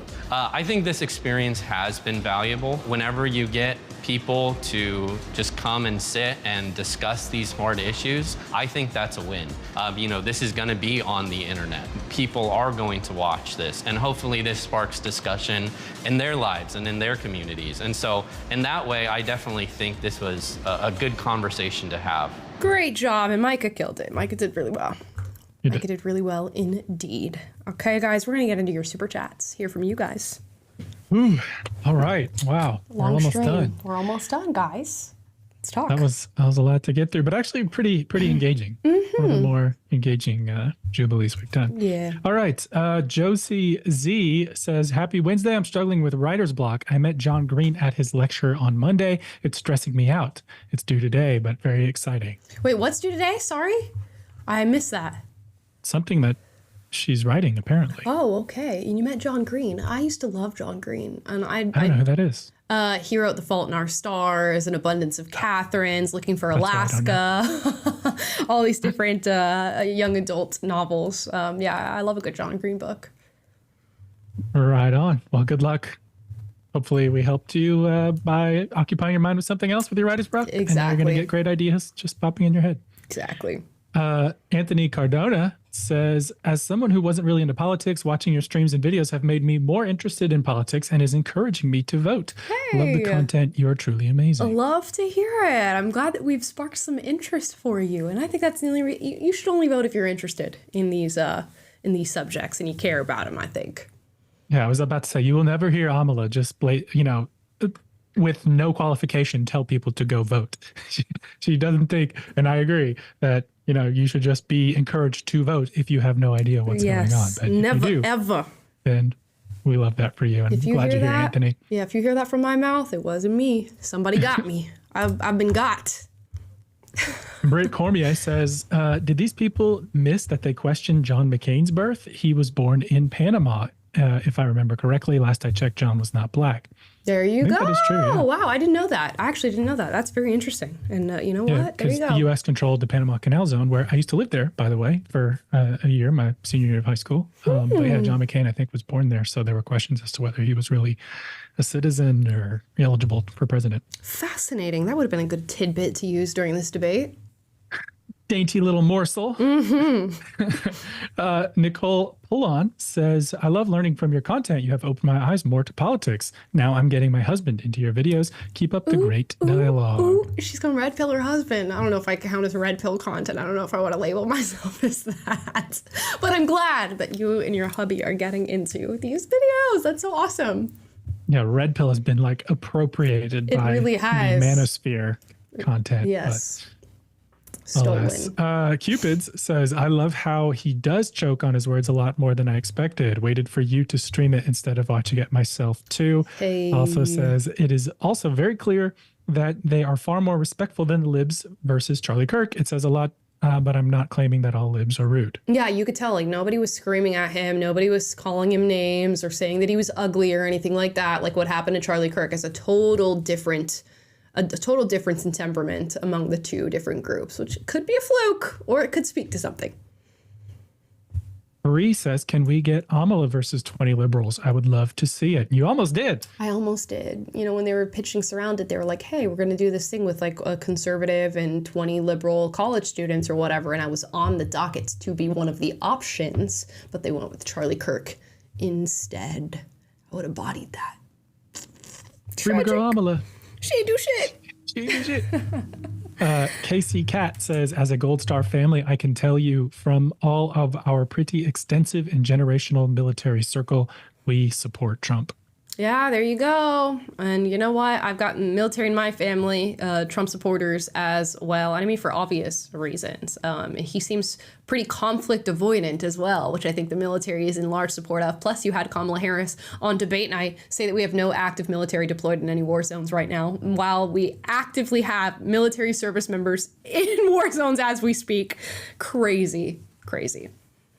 But Donald Trump lies way too much and Kamala never does. Yeah, so. He's the liar.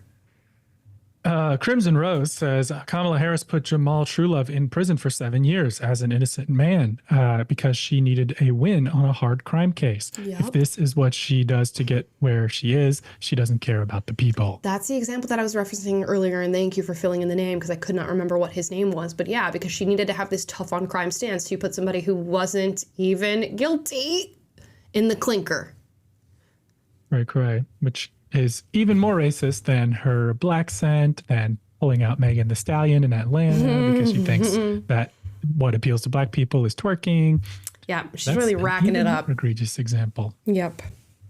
Anthony Cardona says, I'm not sure why Dean is questioning a woman who obviously has her connections in politics. You mean the blue blazer? Maybe, I thought he was maybe referring to Kamala and her connections, but I think it's the blue blazer. Sure. Yeah, I wish she had been the one to go head to head with him at the very end there, and that he had picked her. But yeah, that would have been good. Or I like the other guy, but the topic was tough. I like Micah a lot. He's respectful. You can tell he's smart. I just didn't like the topic. Yeah.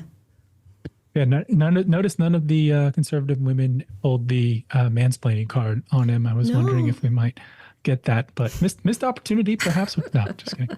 I'm speaking. Yeah, I didn't get any of that one.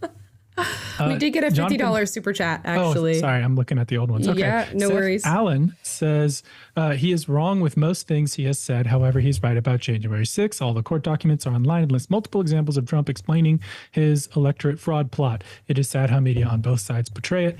Big fan of the show. Yeah, the only thing that I had heard that, and as I said earlier in the show, the election fraud stuff, I gave up on looking into that pretty quickly, as it seemed like that was a runaway train, that it was going to go in the direction that it went in no matter what. But it was something about like, he said something to somebody, maybe it was Pence or somebody about like, can't you produce 1,100 more votes or something like that. That was the one thing that I heard was like, ooh, is that a direct quote?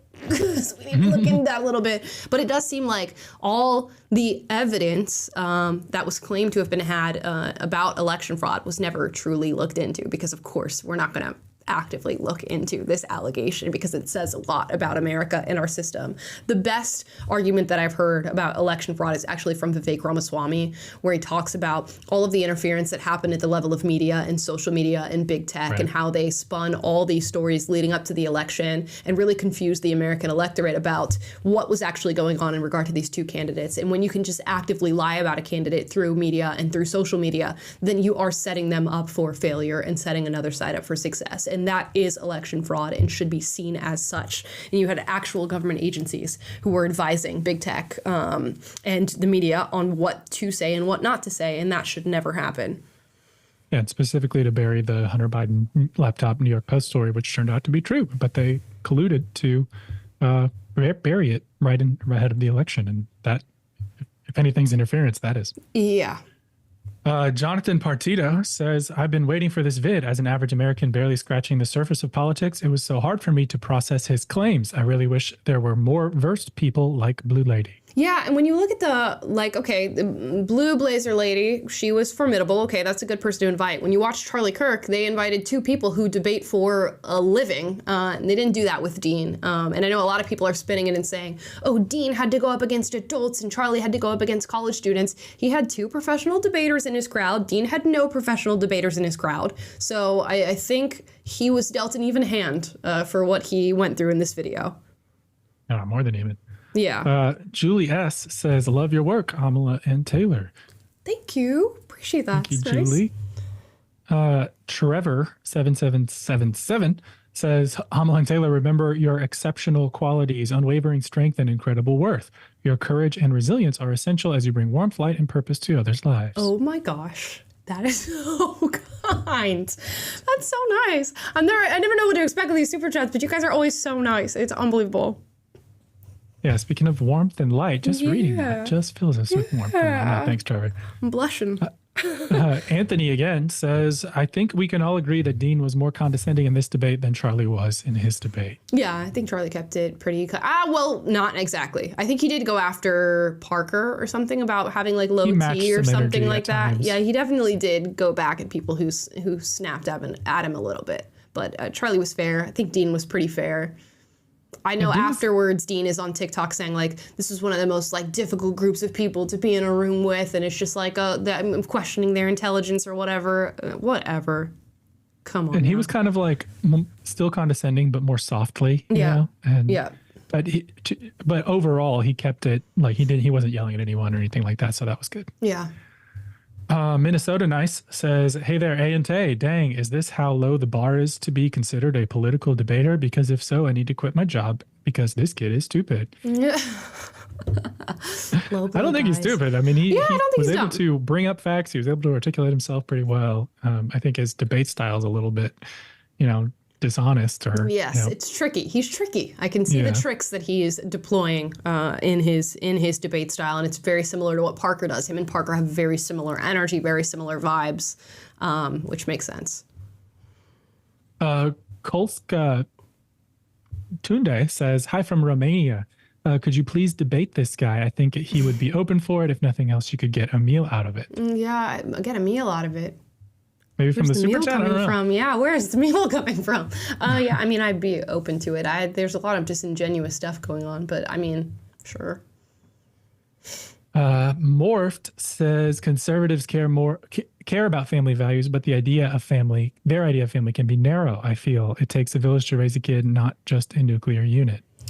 I mean, in some ways I agree, but that's a slippery slope. Yeah, it depends on what you mean by that. Who was it, Joe Biden, that said like your kids are our kids? Right. The government's kids. And There's a huge tweet going viral right now. Yesterday about you are not qualified to homeschool your kids, and it's got like over 500,000 likes.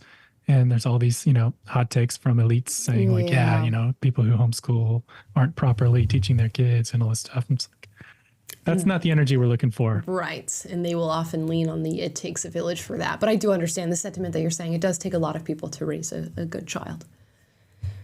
Yeah, supportive family members, community, people who share your values, etc., but not a federal top-down tyrannical government state that wants to impose certain values and ideas through education that's standardized. No thanks. Right. Let's see. CJ says left-wing family values are different to conservative family values. Which are we talking? What do you say? Leftist values of what? Left-wing family values are different to conservative family values. Which are we talking? Yes, it just doesn't make any sense. Like to say, oh, I think they're going to be bad, or I think they have more family values. I think most people care about family and would say that they have family values. So we have to define what that even means. Yeah, the prompts. He shouldn't have been allowed to use prompts that are every single one a value judgment. You're right. Patricia George says there have been 45 U.S. presidents in office, and at least 14 presidents have been accused of cheating on their wives. So nearly a third of the presidents have been in presidential affairs. Yeah, maybe it's not the standard that we use. I think a lot of people, both men and women, if given positions of power and, people coming after them, a lot of them are going to cave, even if they're in marriages and things like that. And we see that play out in real life, and we see that play out in presidential life as well. I don't know that it's the best metric for deciding whether or not somebody's going to be a good president or not. Right. And it's unfortunate that, fidelity is not something that we revere enough in a presidential figure that we hold them to that standard. But we made that decision as a society a long time ago that we're going to, wink, wink at our own candidates and, hold up the other candidates to a separate standard. And so that point is just moot on both sides now because we've made that decision as a society. And I don't think it was a good one, but that's human nature for you. Yeah. Morphed Again says welfarism makes the individual lazy unless they really need it. I saw it happen in my family, and it's what made me a conservative personally. Yeah, it happens a lot of the time. There are people who utilize welfare and they use it to get themselves on a better track and to start contributing again. And there are those that don't. And that should be discussed. But he's saying this welfare is this end all be all great thing for family values. Not necessarily. No, at all. CJ says abortion is fundamentally anti-family. Yeah, I could see arguments in both directions. Fundamentally. Yeah, definitely antinatalist. Kaylin Lee Kwai says, be effing for real right now. I don't understand how we can logically argue these claims. Listening to Dean, I can see how I only focused on my emotions rather than facts when I was on the left. Yeah, it's very tough. I find that was the very same for me. And maybe that's just a little bit of growing up, plus some conservative values that made me go, I've got to be more logical than emotional in a lot of these things. Anthony Cardonas again says, sorry guys, Dean has only emotional claims rather than claims that are more worth debating for. I think he forgets he's not on TikTok. Yeah, super subjective, a lot of the things he was arguing. Brianna Crawford says, hey, this is my first time catching you live. I've been watching you for a bit now, and I agree with a lot of your views. I love this series. Keep it up. Oh, thank you so much. Yeah, Jubilee has been fueling this channel because they keep putting out banger after banger with all these good videos. So we'll keep it up if they keep it up. We were in a rut for a little bit there, but they've been doing some good. Yeah, it's about that time. Bob the Builder says all of his claims are Republicans suck instead of this is my political view on a topic. Right, 100%. That's what we witnessed this whole video. Hawaii Girl 89 says this kid just kept repeating himself too much, and I felt like he didn't do much research before going into this since his opinions on every topic was on repeat. It was exhausting hearing him keep repeating himself. I think he did a lot of research to defend the examples that he came with as ammunition for each of his claims. I think he did a lot of research to track those arguments with the people he was arguing against, which is why when they deviated from the examples he came with, he had to find a way to nail them and bring them back to what he had researched. So that was fair. And immediately when the Afghanistan pullout was referenced, not only could you feel, oh, I didn't do enough research on this moment and I'm not prepared, let's go back to my examples, but he even mentioned it at the end of the video, this is something I should have researched more. So yeah, and that's what you would do. If you were tasked as being the one debater for this episode, you would pick your 5 claims or whatever it is, and you would arm yourself to the gills with all the different things that people could come at you with. And I think, that is to be expected. Which is the unfortunate side of just debates in general, is it's not really an honest conversation. It's not an exchange of ideas. There's this element of trying to win, and then you're not willing to go beyond your little safety valves that you have preordained for yourself in argumentation. And so it's less real, less organic, less about actual inquiry of the question at hand and more about trying to get the upper hand in a closed off debate. And that's not fun, but it is illustrative when we watch it and can kind of unpack things. Yeah, so definitely. You didn't witness a lot of concession, which tells you all you need to know. There should be a lot of concession, especially if you're arguing really intricate facts on these different things, and we didn't witness that. Timothy says this is more painful to watch than the last one. I think so. Yeah, it's close. Yeah. Just the length of this one and how going back in circles. That was rough. Yeah. Morphed says not all conservatives are religious, but we respect each other nonetheless because of our shared conservative values. Yeah, I would hope so. I would hope so. Lucas Chet says, I haven't been watching you for too long, but I'm hooked. I love your outlook on society today. It's a breath of fresh air. Thank you. We love to be a breath of fresh air. I was going to say a breath of fresh air on the internet for you guys. Hawaii Girl again says, even though I put the abortion thing in my last super chat, I do agree with you about abortion is a tiring topic and it comes up way too much. Yeah, it does. I mean, because like most people, their stance on abortion is like an unwavering stance. Like you're going to get a few people that change their mind or whatever. And like, I'm, it's down to the states now. I'm okay with that being the case and like it going in the direction of what the states choose. Yeah, and I think it's often conflated too, like the moral philosophical question and then like how it should be dealt with from a, legislative standpoint. Mm-hmm. And there's a lot of debate on the moral philosophical side that is valid and interesting for its own sake, but a lot of it ultimately can't have a practical impact on like the state of the debate as it pertains to legislation right now in America. So that's why I think a lot of it feels moot because it kind of is as far as what people will actually implement and vote for. 100%. And I really I've been watching, the whole Menendez drama that's happening right now because Ryan Murphy made this whole story about the Menendez brothers, which I should make a video about, but it's such a mountain to take on their case and talk about it in the way that I want to talk about it that I'm thinking about it. But like, I'm watching the Menendez brothers and listening to their story and I'm like, you know what? You should be able to. You killed your parents and they did that to you. You know what? But guess what? We can't codify that into law because that would cause a lot of trouble. So we have really strong moral stances on things that cannot necessarily be codified into law, and that's okay. And that's what I'm realizing in a lot of ways with this abortion debate as people go back and forth. Sometimes we have to move in directions that we don't agree. We don't agree with. Yeah, I watched episode 1 with my wife last night. I haven't gotten the whole story yet. I've never actually heard the whole story before, but I have seen stuff on social media that was like this particular Netflix adaptation isn't really quite fair to them or doesn't do it the right way. So I'm a little skeptical of this adaptation. Go to Amazon Prime and watch the documentary about the Menendez case. If you truly want to, if you're into drama and you want to watch a Ryan Murphy show, watch the Ryan Murphy show. But if you truly want to know the Menendez case, I would watch the documentary on Prime about their case, and it will definitely be enlightening as to what those two men went through. And they're still in prison for life to this day, which is just absolutely insane to me, but we don't need to get into that right now. Y'all let us know if you want to see a video on that. Yes. I'm here for it. Let's see. Bray Cormier says, if called up at the end, I would use his tactics and say Dems are in a cult and do not allow their members to votes in primaries. Count to who is the leader of the cult. Prove me wrong. Say that again. Sorry. They're in a cult. She says, if I was called up at the end, I would use his tactics and say Dems are in a cult and do not their members' votes. I guess she was saying do not allow their do not their members' votes in primaries count to who is the leader of the cult. Prove me wrong. Oh, okay, got you. Yeah, so it is kind of like another value. The Dems are in a cult portion of your claim would be matching his tactics, but they don't allow their members' votes to count toward who's nominated would actually be a factual claim. Yes, a little too logical. Which is better than what he was doing. Yeah, a little too logical, that second one.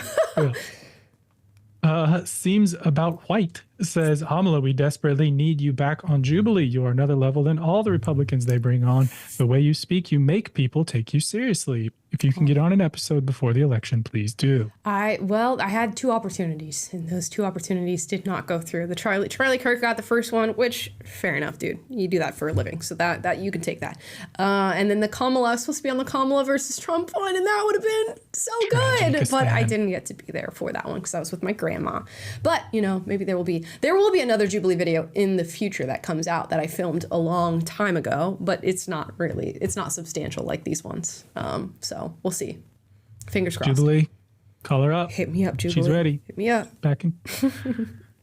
Best Tank says, to be fair, doctors used to perform surgeries on babies without anesthetic because they believed babies can't feel pain. Yeah, I mean, yeah, there's a lot that has changed and developed over time, and as that is a question that I have for people who like make a certain line in the sand as to like viability or consciousness or whatever. Like, what happens when that line does move? Does your just idea move with that? And I'm guess fair if it does. We'll see.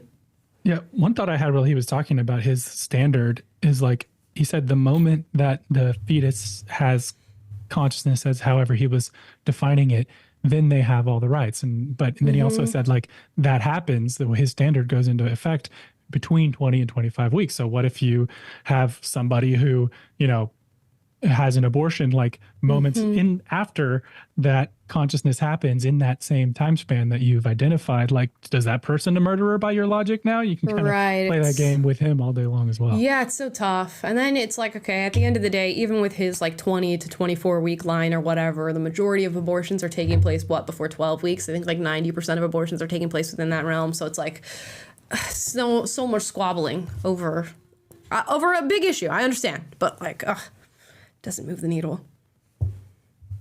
Best Tank says to, I read that, my bad. Been doing this too long. There's a lot of y'all today. Kara says, hey, this is the first time I've been able to catch you guys live. I'm a junior in college and I listen to your videos while I work. Love your content. Oh, very cool. In college, I wonder what you're studying. You can drop it in the chat. Don't send me another super chat. Do not send me more money. You're in college. Joy says, all in favor of Amala or Taylor being in the middle of a surrounded episode. She's got some raised hand emojis. I'm gonna let Amala take care of that. It'd be fun. I'd be nervous, like most definitely. You never know what you're gonna go up against or like what people are gonna come at you with, but it'd be fun at the very least. I don't feel this immense pressure of like, I need to gotcha and win every single person. So I feel like just that alone will alleviate some of the tension that people feel. Be like, chill, I'm not gonna like go for the jugular on you right now. Right, like let's just talk. Yeah. Don Suduhast says, generally these spectacle debates never seem to change anyone's mind. Also wish if y'all reacted/responded to the witch trials of J.K. Rowling. It's been too long now. It's probably not going to work in the algorithm for us, but I would have loved to react to that. That was good stuff. Yeah, it's been a while. I did listen to the witch trials of J.K. Rowling. It was very interesting, very well put together podcast, and it really brought to light the stuff that she's been dealing with and has been dealing with for a really long time, all throughout her career. Really interesting. Yeah, I mean, in these debates, rarely are you going to change somebody's mind in a debate. It's just not what the format is really for.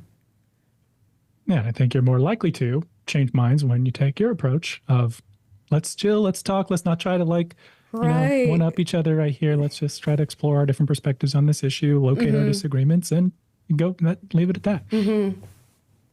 Sasha O'Neill says, hey, A&T off topic, but I tried my best at watching Rebel Ridge. It was a challenge with the wokeism in it. Also, Amala, did you manage to find your keys? No, somebody stole my keys, so those were never found. I never found the person who did it. But when I find you, Ricky, when I catch you, Ricky. Yeah, no, and I don't know that what you're referencing, what you watched. I've not heard of that.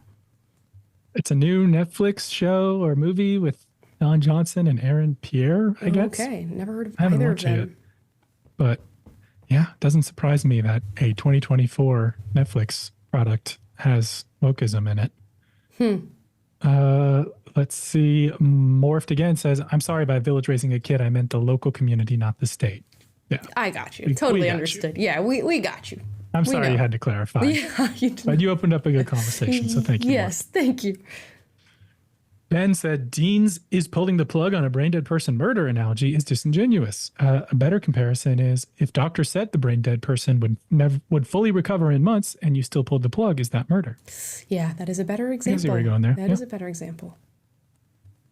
Apples to apples. It's like when you say your boyfriend John says if you're going to use a metaphor, it has to be a perfect metaphor. Well, yeah, if you're going to use a metaphor or analogy or anything like that, you better make it perfect. It's got to actually apply. It's true. Yuki91 says, hi, Amala and Taylor. Parker was on a previous Jubilee episode called Libs versus Mods versus Cons. It was done a year ago, and Parker was so much calmer in that. I guess. Did we react to that one? I don't remember that one. I don't think we have. It must have been... We must have missed that one. I think, Parker has intensified since that moment, probably from TikTok brain. Minnesota Nice again says, question, what do you think about girls that have a lot of guy friends? Do you think girls like them have a harder time committing because of all the free attention they get? If so, Whoa. are they worth chasing? Big statement. I don't know. I don't think there's anything like crazy wrong with that. I would evaluate the guy's friendships because typically guys are not friends with girls that they're not interested in some way, shape, or form. There are exceptions. Do not get me wrong. It's not a hard and fast rule, but I would be evaluating like what form of attention she's getting from these male friendships. And there's nothing wrong with having guy friends. If she's like, I don't like hanging out with girls, I would evaluate that and be like, why don't you like hanging out with women, and why don't you have why aren't you friends with women? Is there something going on there? But no, I would just like proceed with caution. If there's a red flag, there's a red flag. If there's not, there's not. Yes, but and also I would just say that if that is the pattern that she is exhibiting, then you should keep an eye on whether she is putting you in that same friend zone that she's putting all of these other guys, apparently, because if you're interested in her and pursuing her, but she's not reciprocating in any way that's different from how she's treating those other guys, then you're probably in the friend zone just like the rest of them. Yep. Bailey Jacqueline says, first time catching a live, just wanted to send some support. Thank you. That's very sweet. I'm glad you got to catch this live for the first time. Yeah, thanks, Bailey. Molly says, finally caught live. You guys made me leave the left when I was 15 and been watching since the HRH collapse. Hey. Much love from Scotland and hashtag Trump24. I love that. And shout out HRH. That's We loved having her on the show. We should get her on again. Love that girl. So yeah, and I'm glad that you've been watching since then and we've contributed in some way, shape, or form to your journey. Yeah, it's so cool to hear. I love that you're watching so young. Like, was that appropriate for a 15-year-old of HRH? But yeah, we kept it. These kept days, it nice. yeah. You've seen some crazy stuff at 15. Yeah. We're not going to be the craziest. But also love that you're in Scotland. Just got to go to Edinburgh and Glasgow with my wife and Nice. tour a little bit up there. It was awesome. Can't wait to go back. Anthony Cardona again says, I got to admit, I don't remember seeing you on Jubilee. Do you have the names of the episodes you were on? I would like to see your debates. I've been on- That's been a Yeah, I've been on a Spectrum episode, which is liberals and conservatives. I did trans women versus conservative women. I did male feminist versus female anti-feminist, I think is what I did. And is there anything else? I don't know if there's anything else. Oh, I just did plastic surgery versus natural. That's another one. And then I have another one coming out soon that I can't say what it's about. So there you go. I guess you can like search her name on their channel or something. and probably Maybe. find them, but Yeah, maybe. Gordy Gill says, is circumcision amoral? Ooh. Maybe he meant I'll give you a immoral? hot take. I'm anti-circumcision, and no, there's no scalpel, scissor, nothing coming near my child if I have a boy. Abso-freaking-lutely not. And I have a bone to pick with like women who run around saying like, "Oh my God, uncircumcised is so unattractive." Blah blah blah. And maybe I need to make a video about this because I do have a very strong opinion on this, but not my child. Absolutely not. And the women who are enforcing this standard on men and making them insecure about whatever it is that they got going on down there, not okay, ladies. Not okay. Sorry. There you go, Gordy. You struck a nerve with me, Gordy. Yeah, I guess. I'm just going to go to the next one. Rainbow Kid says, every woman I know who has had an abortion carries it as a trauma. That alone is enough for me to be pro-life. It tells me that it's wrong. Yeah, I mean, I guess the pro-choice argument would be to that because sometimes you go through awful things for the sake of a better life or the sake of a better path or because something was forced upon you, and that's the sort of argument that they would use for that. And I'm sure there's many an example we could come up with of things that are not necessarily great, but we end up going through because of our circumstances. But I'm certainly sympathetic to what you just said, and I would never have an abortion myself, and for those reasons I don't think it's a great thing to experience, and I think it's rare that a woman wants an abortion, I guess is what I should say. And becoming more common now that people are saying, oh, I love abortion, I love killing babies, I got my abortion at the DNC. You're crazy. Okay, but I want to talk about like the reasonable people in the argument. Chris Creative says, remember, there's no such thing as separation of church and state in any founding documents. In any founding documents? Yeah. Well, I mean, that doesn't speak to whether or not it's necessary. If that is true, it doesn't speak to the necessity of it in my eyes. Danny says, I think it's disingenuous for Democrats to say that abortion isn't ending a life. They're lying to women. Abortion should be absolute last resort. I agree. And I think we're almost caught up here. A couple more. Timothy says, did you hear that Chappelle Roan said she won't be voting for Trump? She should have stood her ground instead of caving. Yeah, I did say that. I did see that. I mean, it's still consistent with the statement that she made of I don't feel pressure to endorse any candidate. And maybe personally, she's not going to vote for Donald Trump. I don't know if that means she's going to vote for Kamala. She very strategically didn't say who she's voting for. Maybe she's going to be abstaining from voting. I don't know, but felt the need to say I'm not going to vote for Donald Trump. Yeah, I think her clarification was fair given the amount of hate that she's getting, but still people are hating on her and they're not satisfied with the clarification. So it really doesn't matter what you say at this point. They want a full-fledged endorsement of Kamala Harris or you've done the wrong thing. Morphed says male is male and female is female sex-wise, but gender expression can be varied, right? Well, what are we calling gender expression? Exactly. I don't agree with this like separation of like gender and sex that we've been engaging in the modern age. I think you can be a man who expresses himself in a feminine manner or comes off as being more feminine. It doesn't change your masculinity and it doesn't change that you are a man. In the same way that you can be a sort of masculine woman in that the traits that you have we typically attribute to men and masculinity doesn't make you a man or doesn't make you the gender expression of a man. You're here. Crimson Rose says, to me, when it comes to abortions, I just know the history of it and present day seeing where most of the clinics are is enough to prove it's still the same route. Racism much, Democrats? Yeah, I mean, there's a lot of eugenicist language in the creation of Planned Parenthood and this idea that's being perpetuated with abortion. I think people should look into that and think about it. The person who created Planned Parenthood is not necessarily wrong with the sort of theory they had about abortion and what would happen if it was allowed.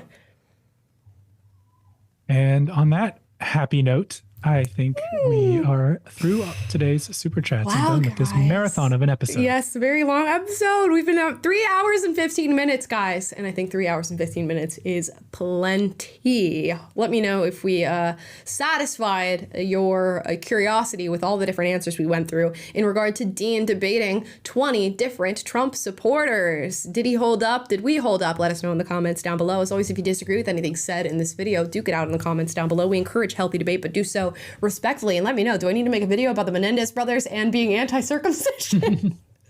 Because I'll do it. I'll do it. If you guys want the hot take, I'll give you the hot take. Guys, if you like this video, like, subscribe, click the notification bell to be notified every single time we're live. That's Monday, Wednesday, Friday, 1 p.m. Pacific, 3 p.m. Central, 4 p.m. Eastern, plus 8 p.m. Universal Time. And we will be back tomorrow with a video. What is tomorrow's video about? Gender TikToks. Gender TikToks. That's what we're talking about tomorrow. And we'll be back Friday live to sit down and hang with y'all. Guys, thank you so much for watching. I'll see you next time.